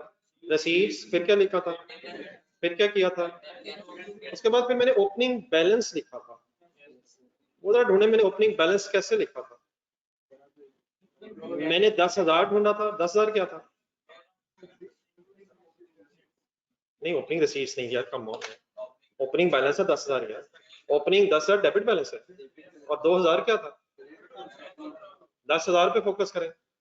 10,000 के अंदर दो चीजें हैं, कैश इन हैंड का डेबिट बैलेंस और कैश एंड बैंक का डेबिट बैलेंस, और 2,000 के बैंक ओवरड्राफ्ट। तो तीन कंपोनेंट्स आपको पहले ही पता है, कैश एंड कैश इक्विवेलेंट्स। जब कैश फ्लो में वर्ड यूज करते हैं कैश, तो cash doesn't mean only cash. Cash में तीन चीजें या दो कह लें, फिर एक चीज बाद में शामिल हो जाती है। कैश में कैश इन हैंड भी है, कैश एंड बैंक भी है, और कैश एंड बैंक में बैंक का क्रेडिट बैलेंस भी हो सकता है बैंक ओवरड्राफ्ट के नाम से। तो 3 कंपोनेंट्स आपको पता है, कैश एंड कैश इक्विवेलेंट के। तो कैश एंड कैश इक्विवेलेंट एक टर्म है जिसमें टोटल 4 चीजें होती हैं। आपको कितनी पता है? 3 कौन कौन सी पता है? पेज नंबर 107 पे एक मिनट आए और 2 मिनट जरा मुझे दीजिएगा, मैं बात पूरी एक्सप्लेन कर दूंगा। 107 के एंड से ऊपर एक हेडिंग ढूंढे, components of cash and cash equivalents. Number 1 ढूंढे, क्या लिखा हुआ? Cash in hand. नंबर 2 देखें क्या लिखा हुआ। थर्ड छोड़ दे मेरे लिए, लास्ट देखें क्या लिखा हुआ। बैंक ओवरड्राफ्ट के साथ ब्रैकेट क्यों लगी हुई है? Cash in hand, cash and bank debit balances होंगे, ऐड हो जाएंगे, और बैंक ओवरड्राफ्ट क्रेडिट बैलेंस है, नेट ऑफ हो जाएगा। स्टेटमेंट ऑफ फाइनेंशियल पोजीशन ध्यान में लाएं जरा। स्टेटमेंट ऑफ फाइनेंशियल पोजीशन में करंट एसेट्स ध्यान में लाएं। करंट एसेट्स में कैश इन हैंड इंशाल्लाह मिलेगा। अगर कैश एट बैंक होगा तो वो भी मिलेगा, वही मिलेगा। दोनों को उठा के प्लस कर लिया करेंगे। बैंक ओवरड्राफ्ट अगर मिलेगा तो करंट लायबिलिटीज में से ढूंढेंगे आप, क्योंकि वो करंट लायबिलिटी है, क्रेडिट बैलेंस है, तो आपस में प्लस करते हुए वो नेट ऑफ होल फिगर होगा। तो कौन से 3 कंपोनेंट्स आपको पता है? मेरी तरफ देख के बताएं।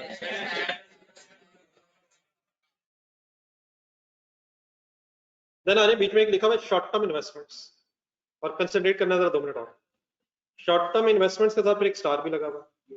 तो स्टार को पढ़ने से पहले नीचे आए जरा, एक डेफिनेशन पहले देखा। कैश का मतलब होता है 2 चीजें इकट्ठी, कैश इन हैंड भी, और आगे लिखा हुआ डिमांड डिपॉजिट्स। डिमांड डिपॉजिट्स का मतलब कैश एट बैंक।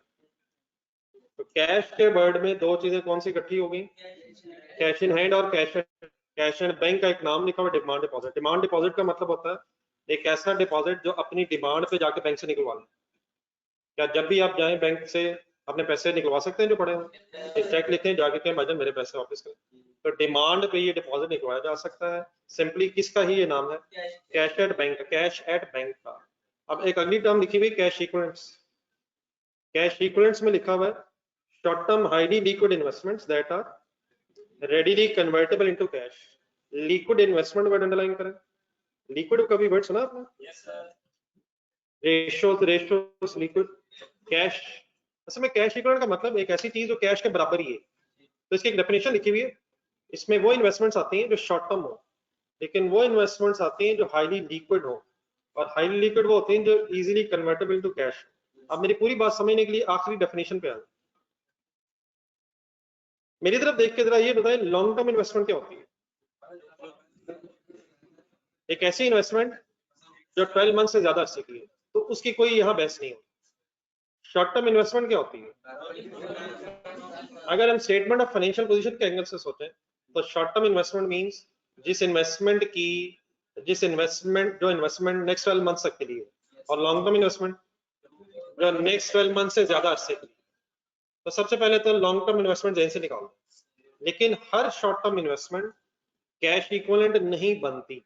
अब जरा 5 मिनट मुझे गौर से देने अपने, और मेरे साथ साथ अंग्रेजी पढ़ते रहे, मैं एक्सप्लेन करता हूँ। हम इस वक्त पेज के एंड पे आखिरी 2 लाइनें पढ़ रहे हैं। In cash flow statement, short-term investment in a cash flow statement means those investments having a maturity date, underline करें। maturity date का मतलब encashment date एक वर्ड लिखें,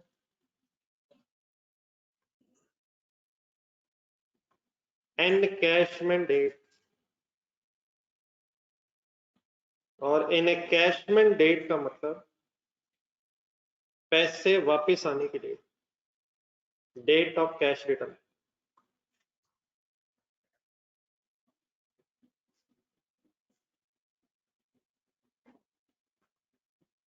date of cash return against investment.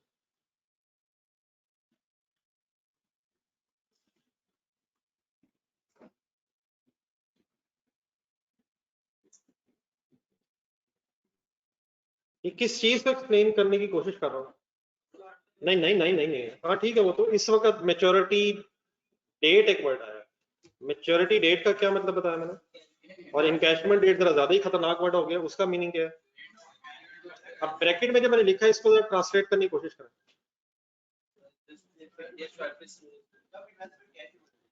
जब इन्वेस्टमेंट दोबारा, कब investment दोबारा cash में कन्वर्ट हो? देखिए एक इन्वेस्टमेंट की उसकी एंट्री बता दें, इन्वेस्टमेंट डेबिट कैश क्रेडिट। क्या चीज किस में कन्वर्ट हुई है? कैश इस वक्त इन्वेस्टमेंट में कन्वर्ट हुआ है। मैं इस डेट की भी बात नहीं कर रहा, मैं आप किस डेट की बात कर रहा हूँ? ये कब, ये इन्वेस्टमेंट कब दोबारा कैश में कन्वर्ट होगी? वो डेट, जिस डेट पे इन्वेस्टमेंट दोबारा कैश में कन्वर्ट होगी, क्या एंट्री होगी फिर? Cash debit invest. जब किस दिन वो कैश वापस आना है उसे मैच्योरिटी डेट कहते हैं। तो इन्वर्स को दिन में कब दोबारा से डेफिनेशन स्टार्ट कर।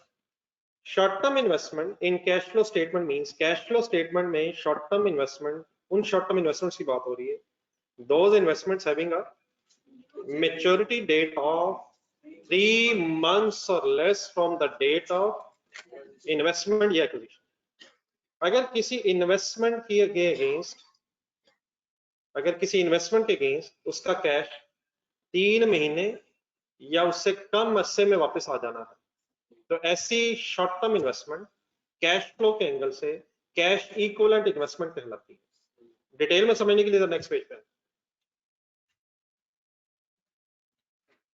कुछ एंट्रीज आपने बोलनी जहां जहां मैं कहूं। Amount invested in bank, entry बोले investment in bank debit cash credit. कहाँ पैसे जमा हो गए? अच्छा, बैंकों में जब पैसे जमा होते हैं तो इसकी डिफरेंट टाइम पीरियड होते हैं। 5 सालों के लिए भी लोग फिक्स करवाते हैं, अगर आपने सुना कभी तो फिक्स डिपॉजिट होगी। लेकिन अगर 5 सालों के लिए फिक्स करवाया तो वो लॉन्ग टर्म इन्वेस्टमेंट है, उसकी तो बहस ही नहीं हो रही। लेकिन देन फिर 3 महीने की इन्वेस्टमेंट्स भी होती हैं, इवन महीने की इन्वेस्टमेंट्स भी होती हैं, 7-7 दिनों की इन्वेस्टमेंट्स भी होती हैं, 6 महीनों की भी होती हैं, क्वार्टरली भी होती हैं। तो इन्वेस्टमेंट्स लेस देन 1 ईयर की भी हो सकती हैं और साल से ज्यादा की भी हो सकती हैं। हम किन इन्वेस्टमेंट्स की बात कर रहे हैं मुझे खुद बताना था जरा, एक minute. What is the investment date? 15 June 15 suppose, entry बोले क्या? Investment in bank debit and cash credit. आपका पैसा जो है बैंक में चला गया। नेक्स्ट डेट देखिए, नेक्स्ट लाइन लिखी हुई है, statement of financial position debtors 30 June 15, full concentrate करो। क्या ईयर एंड से 15 दिन पहले इन्वेस्ट किया? क्या ईयर एंड से 15 दिन पहले इन्वेस्ट किया भाईजान? नेक्स्ट डेट देन लिखो encashment date, that is maturity date 15 दिसंबर 2015। ये क्या होती है जी इनकैशमेंट डेट या मैच्योरिटी डेट? इन्वेस्टमेंट की डेट क्या है? 15 जून। मैच्योरिटी डेट मींस ये पैसे वापस कब आने? ये जरा गिन के बताएं कितने महीने बाद पैसे आने? ये 6 महीने बनेंगे, गिने जरा। 15 जुलाई, 15 अगस्त, 15 सितंबर, 15 अक्टूबर, 15 नवंबर, 15 दिसंबर। तो ये 6 मंथ्स की इन्वेस्टमेंट। ये कहां से लेके कहां तक मैंने 6 मंथ्स गिने? डेट ऑफ इन्वेस्टमेंट से लेके मैच्योरिटी डेट तक मैंने 6 महीने गिने। क्या ये इन्वेस्टमेंट कंसिडरेट, क्या ये investment statement of financial position as on 30th June 2015 statement of financial position में नजर आएगी? क्या 30 जून 2015 पे ये इन्वेस्टमेंट हुई भी है? हुई है। करंट एसेट्स में नजर आएगी या नॉन करंट एसेट्स में? करंट एसेट्स में या नॉन करंट एसेट्स में? करंट एसेट्स में क्यों? अगले 6 महीनों के अंदर अंदर इस इन्वेस्टमेंट ने मेच्योर हो जाना। शॉर्ट टर्म इन्वेस्टमेंट के नाम से नजर आएगी या लॉन्ग टर्म के? शॉर्ट टर्म के। कंसिडरेट फुल जरा। स्टेटमेंट ऑफ फाइनेंशियल पोजीशन में जब शॉर्ट टर्म या लॉन्ग टर्म वर्ड यूज होता है तो वो नेक्स्ट 12 मंथ्स और आफ्टर 12 मंथ्स के एंगल से होता है। तो this is a short term investment for the purpose of statement of financial position, क्योंकि नेक्स्ट 12 मंथ्स में ये पैसे वापस आ जाएंगे। But this short term investment is not a cash equivalent short term investment according to the cash flow statement. पिछले page पे जाना। कब एक short term investment cash flow के एंगल से short term cash equivalent investment बनेगी? अगर उसकी मैच्योरिटी डेट 3 मंथ्स या उससे कम हो from the date of acquisition. Statement of financial position दोबारा ज़हन बनाएगा। नेक्स्ट पेज पे है जरा। क्या ये investment statement of financial position में शॉर्ट टर्म इन्वेस्टमेंट्स के नाम से करंट एसेट्स में मौजूद होगी? लेकिन कैश फ्लो स्टेटमेंट अगर हम बना रहे होंगे तो हम इस शॉर्ट टर्म इन्वेस्टमेंट को cash equivalent short term investment क्यों कंसिडर नहीं करेंगे? क्योंकि इसकी maturity date from the date of acquisition is not up to 3 months and less, it is more than 3 months। 3 months हो या उससे कम भी हो सकती है, वापस पीछे पेज पर कब से लेके कब तक, या 3 महीने या उससे कम हो, डेट ऑफ इन्वेस्टमेंट से इनकैशमेंट मेच्योरिटी डेट तक। In other words statement of financial position है मिलाना। अगर कभी हमने short term investment for the purpose of cash flow statement ढूंढनी होगी तो लॉन्ग टर्म इन्वेस्टमेंट तो कभी हमने नहीं ढूंढनी, करंट एसेट्स में आया करेंगे। लेकिन करंट एसेट्स में अगर कोई शॉर्ट टर्म इन्वेस्टमेंट मिल भी जाए तो देन ये ढूंढा करेंगे कि क्या इसकी maturity date from the date of acquisition 3 months या उससे कम है, और अगर है तो उसे शॉर्ट टर्म इन्वेस्टमेंट को कैश इक्विवेलेंट कंसीडर करके कैश इक्विवेलेंट्स में प्लस करेंगे। अदरवाइज इस शॉर्ट टर्म इन्वेस्टमेंट को कैश इक्विवेलेंट्स का पार्ट नहीं बनाएंगे। मेरे वर्ड्स किसी को समझ आ रहे हैं मैं क्या कर रहा हूं? एक सेकंड, नेक्स्ट पेज पे पैराग्राफ लिखा है वो पढ़ के जरा वापस दोबारा। नेक्स्ट पेज का मतलब जहां ये एग्जांपल की 3 लाइंस लिखी हुई, इसके नीचे एक पैराग्राफ पढ़े आराम से। It is for the purpose of preparing क्या क्या क्या क्या, but for cash flow statement it is not a had the maturity date is up to 15 सितंबर। अगर इसकी मेच्योरिटी डेट कहां से लेके कहां तक होती, 15 जून से 15 सितंबर तक, जुलाई अगस्त सितंबर तक होती, तो then this short term investment should be classified as cash flow for cash equivalent for the purpose of cash flow statement। अगर 15 सितंबर तक इसकी डेट होती तो क्या ये short term investment balance sheet में स्टेटमेंट ऑफ फाइनेंशियल पोजीशन में current assets में होती?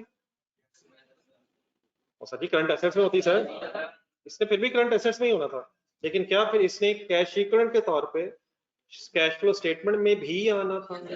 तो in other words statement of financial position में करंट एसेट्स में अगर हमें कोई शॉर्ट टर्म इन्वेस्टमेंट नजर आए तो हम उसे बाय डिफॉल्ट ही कैश इक्विवेलेंट नहीं समझ लेंगे। हम क्या ढूंढा करेंगे कि इसकी maturity date from the date of acquisition 3 months या उससे कम है। अगर आंसर है कि हाँ कम है तो देन इस इन्वेस्टमेंट को क्या कंसीडर कर लेंगे, short term cash equivalent investment. Otherwise से कैश फ्लो के कैश एंड कैश इक्विवेलेंट्स के कंपोनेंट्स में शामिल नहीं करेंगे। कुछ आप जरा ट्राई करेंगे कब इसे करेंगे और कब नहीं करेंगे, तो अपने आप को सुनाया जरा, बोले बोले मुझे भी आवाज आएगा।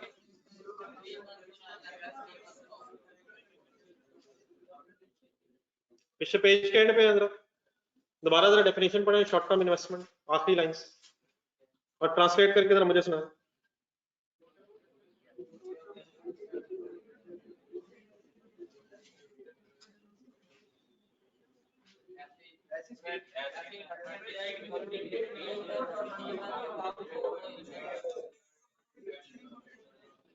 देखो आप मेरा क्वेश्चन सुना जरा, स्टेटमेंट ऑफ फाइनेंशियल पोजीशन जहन में लाएं, स्टेटमेंट ऑफ फाइनेंशियल पोजीशन जहन में लाएं, करंट एसेट्स जहन में लाएं। क्या करंट एसेट्स में कोई ऐसी शॉर्ट टर्म इन्वेस्टमेंट हो सकती है जिसकी मेच्योरिटी डेट 3 months से ज्यादा और 12 months तक हो? लेकिन अगर 12 months से ज्यादा फिर वो नॉन करंट एसेट्स में हो। लेकिन अगर कोई ऐसी इन्वेस्टमेंट करंट एसेट्स में मौजूद है जिसकी मेच्योरिटी डेट 3 months से ज्यादा और अप टू 12 months है, तो वो यकीनन शॉर्ट टर्म है, कैश शॉर्ट टर्म है स्टेटमेंट ऑफ फाइनेंशियल पोजीशन के लिए, लेकिन वो short term cash equivalent investment नहीं कहलाएगी कैश फ्लो स्टेटमेंट के लिए। उसके लिए क्या होना चाहिए, मेच्योरिटी डेट इज 3 months से उससे कम। आई होप कि कुछ वर्ड समझ आ गया। तो अब जरा एक सेकंड लिस्ट जरा फाइनल करें। Components of cash and cash equivalents की लिस्ट में क्या क्या आ रहा था, cash in hand, cash and bank. Short term investment अगर कोई होगी तो ये डेबिट बैलेंस होगा या क्रेडिट बैलेंस होगा? हिम्मत हिम्मत हिम्मत, इन्वेस्टमेंट एसेट है यार, डेबिट बैलेंस होगा, होना प्लस ही है। लेकिन इस लिस्ट में उसने कब आना, एक फाइनल बोल दो जब उसकी maturity date from the date of acquisition 3 months या उससे कम होगी। अब जरा इंडिविजुअली पढ़ना जरा एंड से लेके नेक्स्ट पेज तक जहां से ये components of cash and cash equivalents है। अभी भी अगर क्वेश्चन को जाएगा तो बताओ। ऑनलाइन स्टूडेंट्स आपने कोई हिम्मत की?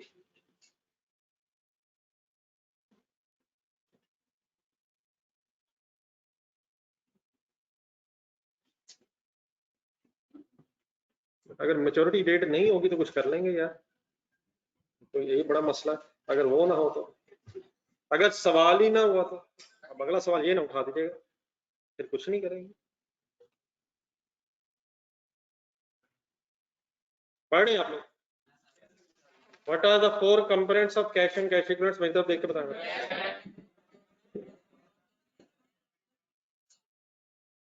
बैंक ओवरड्राफ्ट बेचारा लेस क्यों हो रहा है? डेबिट बैलेंसेस प्लस हो रहे हैं। शॉर्ट टर्म इन्वेस्टमेंट्स का डेबिट बैलेंस है क्रेडिट बैलेंस? एसेट टाइप का यार, एसेट टाइप पैसे इन्वेस्ट हुए तो डेबिट बैलेंस होगा। ये तीनों चीजें, पहली तीन ये आपको करंट एसेट्स में से मिलेंगे अगर होंगे, और बैंक ओवरड्राफ्ट करंट लायबिलिटीज में से मिलेगा, और अगर होगा तो आप इसे नेट ऑफ करें।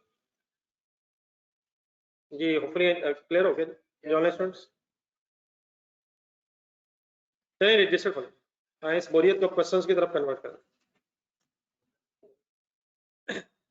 जी सर, ये हेडिंग लिखे सर, रजिस्टर पे लिखा था।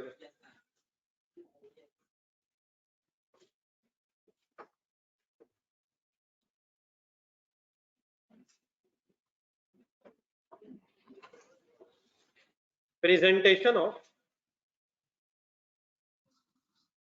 Cash flow from, cash flow statement के अंदर कौन सी तीन हेडिंग्स हैं, कौन सी मेन तीन हेडिंग्स हैं? नहीं, अब यहां से ऑनवर्ड्स आपने पेज नंबर 106 देखा था, यहां से ऑनवर्ड्स जब मैं आपको फॉर्मेट बताने की कोशिश करूँ तो आपके जहन में कौन सी चीजें किस तरतीब से आनी चाहिए जरा देख लेना। Operating, investing, financing, net cash flow, cash and cash equivalents का opening balance, and cash and cash equivalents का इंशाल्लाह क्लोजिंग। जरा रिपीट कर रहा।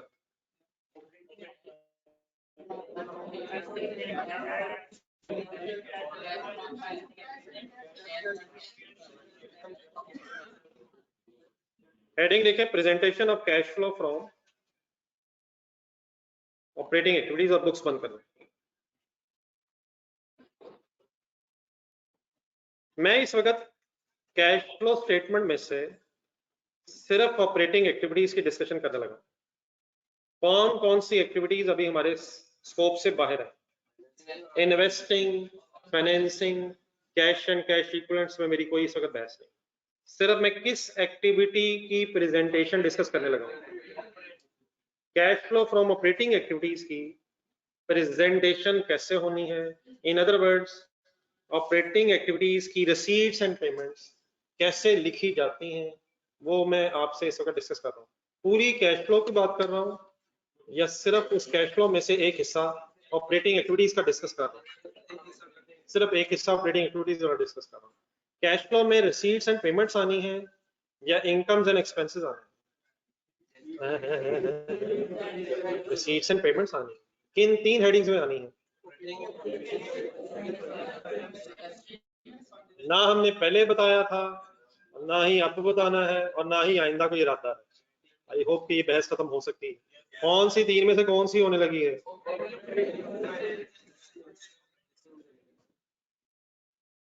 तो cash flow from operating activities में जो रिसीट्स एंड पेमेंट्स लिखी जाती हैं उसको प्रेजेंट करने के दो तरीके, direct method and indirect method. There are two ways to present the receipts and payments of operating activities. Number one, direct method, and number two, indirect method. लिख लेंगे किसको प्रेजेंट करने के कौन से दो मेथड हैं? ऑपरेटिंग एक्टिविटीज में रसीट्स एंड पेमेंट्स प्रेजेंट करने के दो तरीके हैं। Method one is called as direct method and method number two is called as indirect method.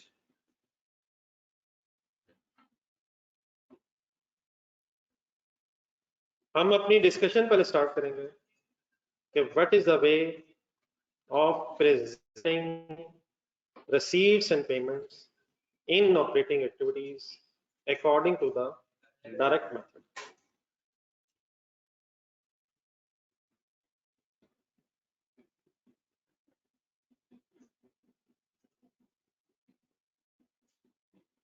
इकट्ठे नहीं sir?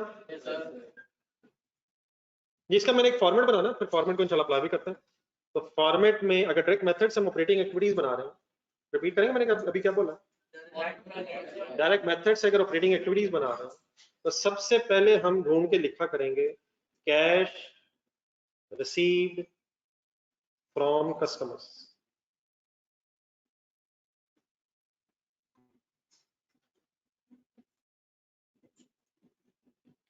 Cash receive from customers को पॉजिटिव फिगर इसलिए रखेंगे क्योंकि ये कैश इनफ्लो होता है, इनफ्लोज पॉजिटिव होंगे और आउटफ्लोज नेगेटिव। अपने ज़हन में जरा डेटर लेजर बनाएं। इन पर्सनस में होना ये है कि हमें प्रॉफिट एंड लॉस का डाटा और स्टेटमेंट ऑफ फाइनेंशियल पोजीशन का इंशाल्लाह डाटा मिल जाना है। कौन कौन सा मिल जाना, प्रॉफिट एंड लॉस का और स्टेटमेंट ऑफ फाइनेंशियल पोजीशन का। हमसे रिक्वायर्ड हुआ करेगा कि कैश फ्लो बनाए, तो डेटर का जरा लेजर ज़हन में लाना। डेटर के लेजर में अगर हम ब्रॉट डाउन लिख लें, कैरी डाउन लिख लें, कहां से ढूंढें, स्टेटमेंट ऑफ फाइनेंशियल पोजीशन। अगर statement of financial position comparative मिल जाए, कंपैरेटिव, तो पिछले साल के क्लोजिंग ओपनिंग बन जाएंगे, इस साल का क्लोजिंग क्लोजिंग होगा। ओपनिंग क्लोजिंग अगर मिल जाए लेजर में लिख लें, और सेल कहीं से ढूंढना है, तो क्या रिसीट निकल आएगी, किधर सेल लिखे किधर से रिसीट निकल आएगी, उधर सेल लिखे उधर से रिसीट निकल आएगी। उधर उधर का नाम बता दें, डेबिट साइड में डेटर्स के सेल लिख के डेटर्स के क्रेडिट साइड से रिसीट निकल आएगी। अजीब रिसीट है जो क्रेडिट साइड से निकल आएगी, कोई रिसीट नहीं, डेटर क्रेडिट हो जाएगा, कैश डेबिट होगा। तो वो कौन सा लेजर है जो सेल को रिसीट में कन्वर्ट कर देता है, एक अजीब बात। वो कौन सा लेजर होता है जिसमें सेल रिसीट्स में बदल जाती हैं, डेटर के लेजर में। क्या सेल रिसीट सेम हो सकती है, अगर क्या क्या ना मिले तो पहली चीज हम ढूंढा करेंगे रिसीट फ्रॉम कस्टमर्स। अगर डेटर्स का ओपनिंग क्लोजिंग ही नहीं है तो सेल ही रिसीट बन जाएगी, और अगर ओपनिंग क्लोजिंग मिल गया तो वर्किंग के नतीजे में रिसीट निकाल। नेक्स्ट लाइन देखिए, देन ढूंढा करेंगे cash payment to suppliers. Creditor का लेजर से बनाए, क्रेडिटर के लेजर में चार चीजें तरतीब से बोलने की कोशिश करें।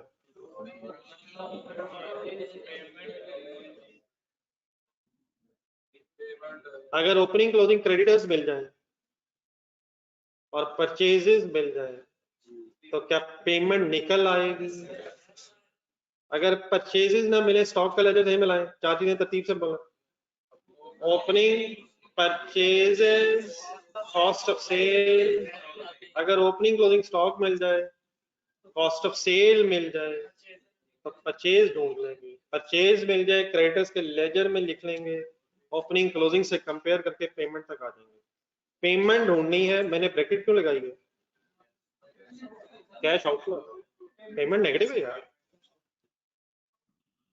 थर्ड हेडिंग जो ढूंढा करेंगे that is cash payment for expenses.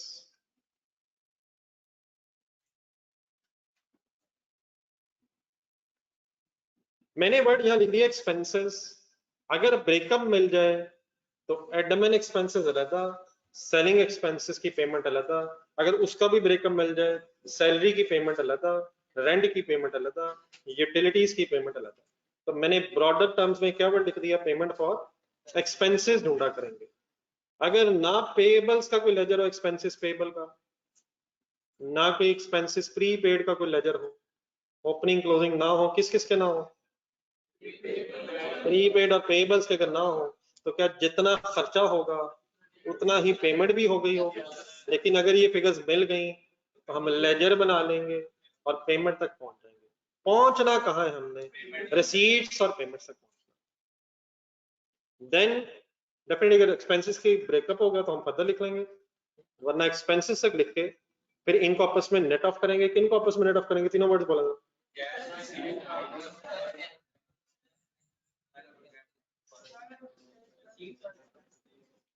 किसी एक ने बोल दिया है, अगले दो क्रॉस लगाए देख के जरा।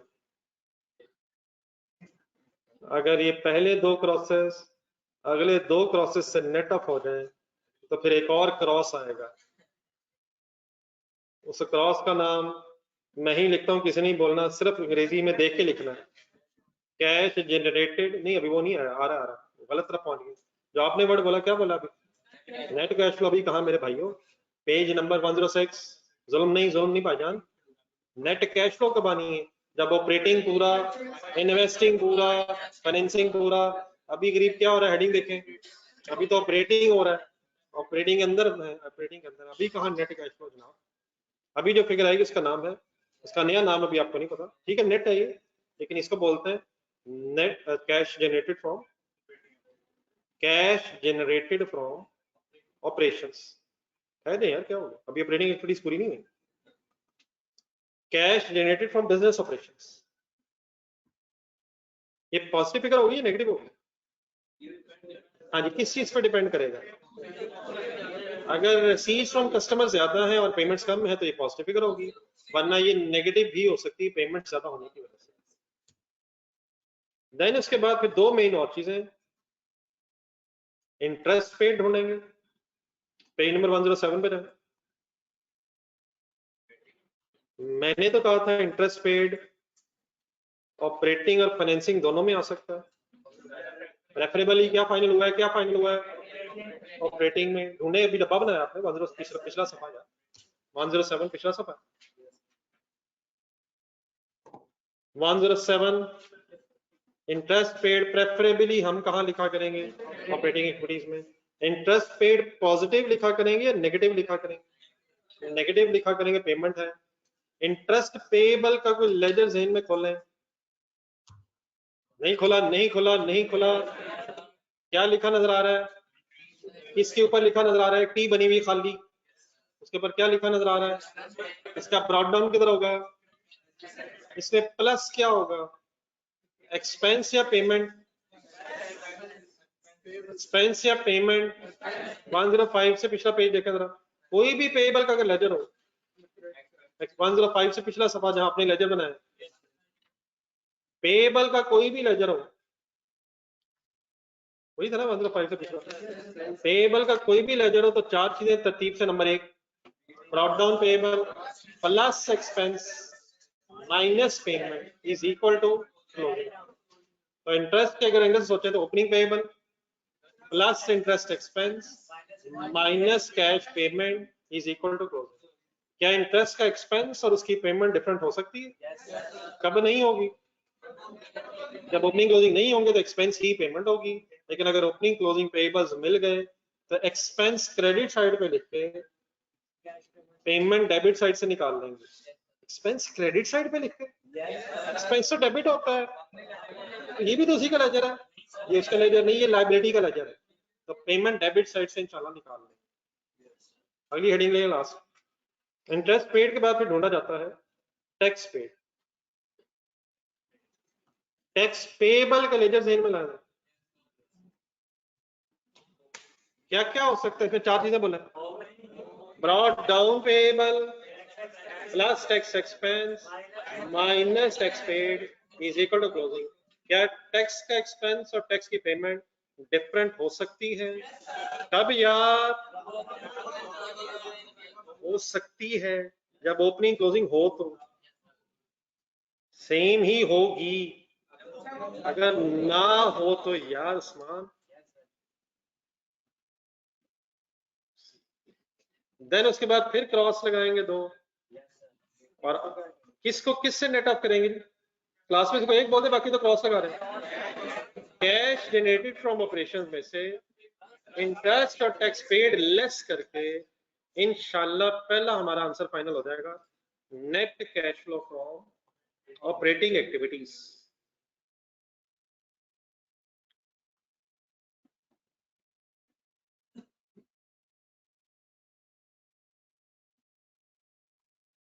Net cash flow from operating activities, ये हमेशा पॉजिटिव फिगर होगी, कभी नेगेटिव हो सकती है। अगर पेमेंट ज्यादा हो जाएगी तो फिर ये नेगेटिव फिगर, अगर रिसीट ज्यादा है तो नेट पॉजिटिव फिगर आ जाएगी, वरना नेगेटिव फिगर आ जाएगी। So what is the format of presenting operating activities if we are using direct method? देख के बोले बोले बोले,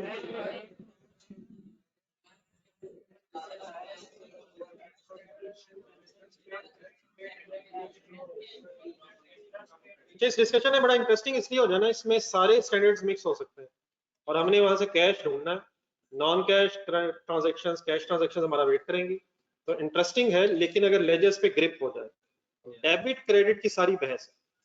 हाँ, एक डाटा देखें, टाइम भी काफी ज्यादा। क्वेश्चन नंबर 1 जरा ढूंढे, पेज नंबर 108।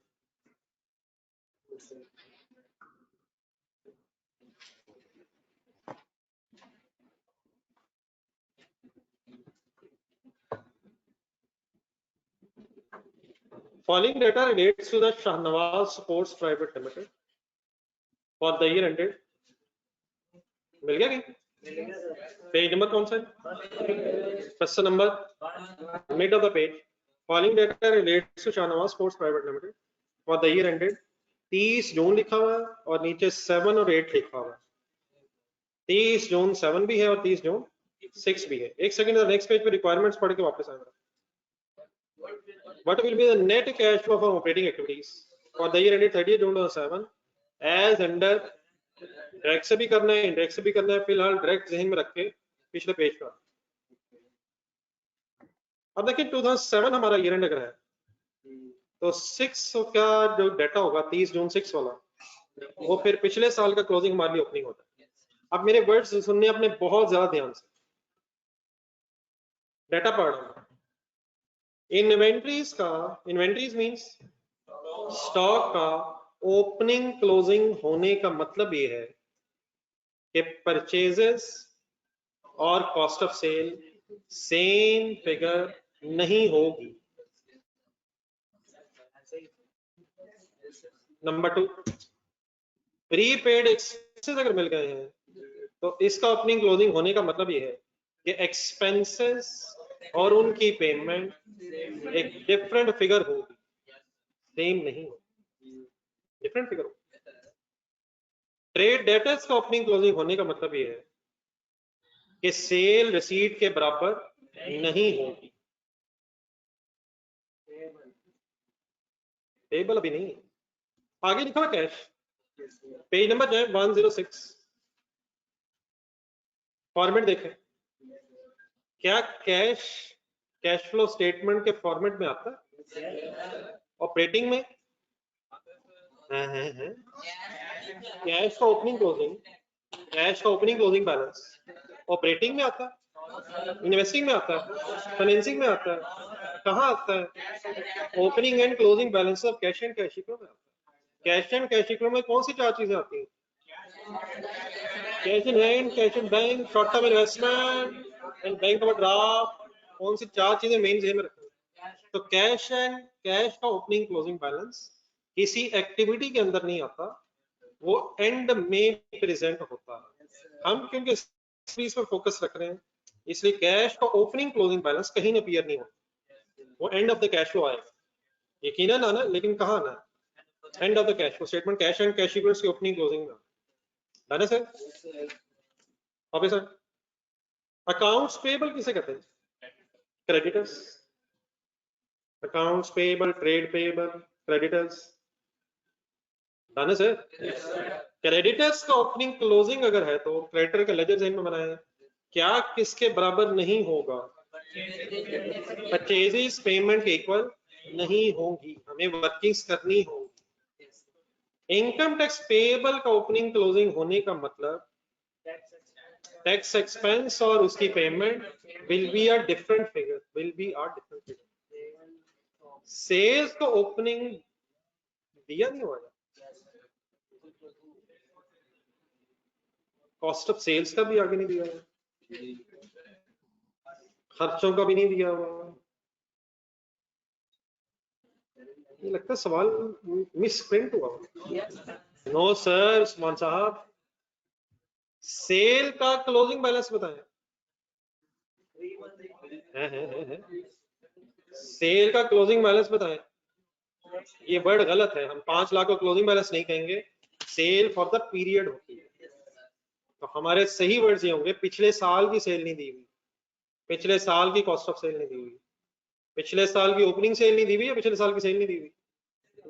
सेल का ओपनिंग होता ना यार, इन लेजर्स में ओपनिंग क्लोजिंग की बहस नहीं होती। इनकम एंड एक्सपेंसेस जो for the year profit and loss statement के हेड्स होते हैं। ऊपर देखें जरा, जितने इससे ऊपर आए हैं सेल्स से ऊपर, क्या ये स्टेटमेंट ऑफ फाइनेंशियल पोजीशन के हेड्स हैं? तो उनके तो ओपनिंग क्लोजिंग हो सकते हैं, लेकिन स्टेटमेंट ऑफ प्रॉफिट लॉस में ओपनिंग बैलेंसेस की बहस नहीं, ये फॉर द ईयर कैलकुलेट होते हैं। हर साल की सेल, मतलब 5 लाख की साल की सेल है या 2007 के एंड की सेल है, 7 की सेल, 7 की cost of sale and so on. पढ़ेंगे data computer. Sale cost of sale definitely gross profit calculate हो सकता है, उसने किया नहीं हुआ, कर सकते हैं वैसे आप। Operating expenses, interest expense, taxation, depreciation included इन, 2 सेंटेंसेस लिखे हुए, depreciation included in operating expenses. ना ना ना, एक मिनट, वो बात की बहस है। अच्छा, डैश एक लगा हुआ, माइनस नहीं लिखा हुआ, डेप्रिसिएशन माइनस ऑपरेटिंग एक्सपेंसेस नहीं लिखा हुआ, डेप्रिसिएशन डैश। और इसके अगली लाइन में भी डेप्रिसिएशन के एंगल से लाइन लिखी हुई है, included in cost of sales. अब जो हजरात कॉस्ट नहीं पढ़ रहे उनके लिए बात करने लगा हूं, और जो कॉस्ट पढ़ रहे उनसे भी बाद में पूछूंगा मैं।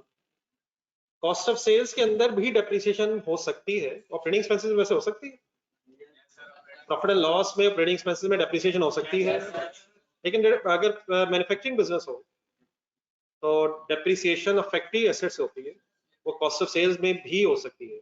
मींस टू से कॉस्ट ऑफ सेल्स में डेप्रिसिएशन होना कोई गलत बात नहीं। क्या प्रॉफिट एंड लॉस स्टेटमेंट में डेप्रिसिएशन एक्सपेंस के तौर पे होना हमारे लिए कोई वरिंग साइन है?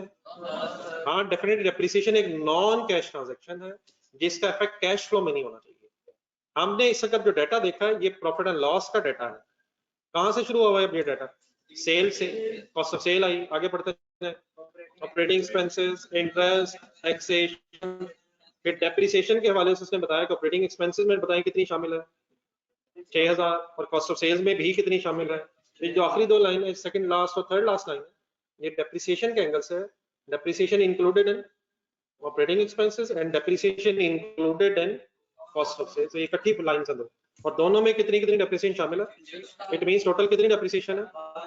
लेकिन अगर कॉस्ट ऑफ सेल में कोई डेप्रिसिएशन आ रही है तो फैक्ट्री एसेट्स की होगी, और अगर ऑपरेटिंग एक्सपेंसेस में है तो वो अदरवाइज बिजनेस के ऑफिस की जहां एडमिनिस्ट्रेशन वगैरह हो रही होती है उसकी डेप्रिसिएशन होगी। और फाइनली कैलकुलेशन हुई हुई है, प्रॉफिट बिफोर टैक्स उसने कैलकुलेट करके बताया हुआ है, लेकिन आप जरा एक मिनट कैलकुलेटर पकड़े, ये जो डाटा दिया हुआ है इससे प्रॉफिट बिफोर टैक्स आप खुद निकाल सकते हैं। कैसे? 5 लाख लिखे sale minus cost of sale 310 is equal to के दबाएंगे तो ग्रॉस प्रॉफिट आ जाएगा। लेकिन हमने कहां पहुंचना है? बिफोर टैक्स तक पहुंचे, जरा माइनस ऑपरेटिंग करेंगे, माइनस इंटरेस्ट करेंगे, माइनस टैक्स भी करेंगे, माइनस टैक्स करके प्रॉफिट आफ्टर टैक्स आ जाएगा, यकीनन करेंगे। लेकिन अगर बिफोर टैक्स निकालना है तो किससे पहले इज इक्वल टू दबा देंगे? टैक्स से पहले दबा देंगे, इंटरेस्ट के बाद। 5 लाख माइनस किया नहीं, 5 लाख माइनस बोले जरा 3,10,000 माइनस 80,000 माइनस 21,000 और माइनस 30,000 क्यों नहीं? क्योंकि हम प्रॉफिट बिफोर टैक्स जरा कैलकुलेट करना चाह रहे हैं, और अगर आफ्टर टैक्स यकीनन कैलकुलेट करना चाहें तो 30,000 भी माइनस होकर आफ्टर टैक्स आएगा। यार डेप्रिसिएशन माइनस नहीं होगा, डेप्रिसिएशन भी तो माइनस करनी थी यार, और प्लस हुई नहीं है पहले, खर्चों में प्लस हुई नहीं, माइनस हुई नहीं, खर्चों में ऐड होने से खर्चे बढ़ गए और अकॉर्डिंगली माइनस। क्या दोबारा 6,000 माइनस करना, ये ऑलरेडी इंक्लूड है, ऑलरेडी इंक्लूड है खर्चों में, देयरफॉर माइनस एक दफा हो गया होगा जब आपने प्रॉफिट निकाला। बन गया सब 89। चलिए इंशाल्लाह ये वर्किंग कल करेंगे। आज आपने जरा टाइम निकालना है एक छोटे से टेस्ट के लिए। कौन सा टेस्ट? अच्छा, कोई बहुत बड़े बड़े सवाल नहीं है, मेरा नहीं ख्याल कि मैक्सिमम 1 घंटा से ज्यादा लगना चाहिए। टेस्ट का तरीका ये है कि जो हजरात कॉलेज में सॉल्व करना चाहें जरूर टाइम निकालें, लेकिन आंसर शीट्स मुझे वापस करनी है। ये रूम में अवेलेबल है सर, टेस्ट वगैरह अवेलेबल है, तो टेस्ट भी ले लें। अगर यहाँ बैठ के करना यहाँ करें, जहां भी बैठ करना टेस्ट करें प्लीज। और IAS 33 और IAS 33 का टेस्ट 20 का टेस्ट है। बाकी इंशाल्लाह कल हमारा नॉर्मल टाइम क्या है? कल का नॉर्मल टाइम इंशाल्लाह मुलाकात होगी। कल कौन सा दिन है? नो मंडे 1 या सैटरडे 2 कह लें, इंशाल्लाह 11 में मुलाकात होगी। अच्छा एक काम थोड़ा सा और जरा, या चले टेस्ट फाइनल करें फिर वो कल बताता हूँ। IAS 36 पे जाना है इम्पेयरमेंट पे, जरा कल सही, आज टाइम दे दे टेस्ट का आंसर मुझे ही वापस करना, आंसर शीट नहीं आराम से करें, शाम तक करें, कल तक देना, कल तक मुझे वापस करना है, लेकिन अभी कैसे वापस करेंगे? सब कुछ पता चलेगा, बेफिक्र रहे, कहाँ पता नहीं चला, जहाँ नहीं पता चलेगा इंशाल्लाह कर लेंगे पता, दिखा देंगे, वो कोई मसला नहीं। वो तो अगर EPS है तो फाइनल हुआ था, रिडीमेबल होगा, कन्वर्टेबल शेयर्स रिडीमेबल होंगे।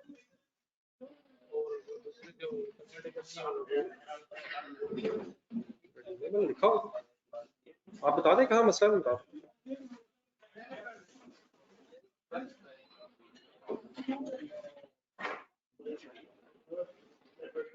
जी ओके जी, ऑनलाइन स्टूडेंट्स।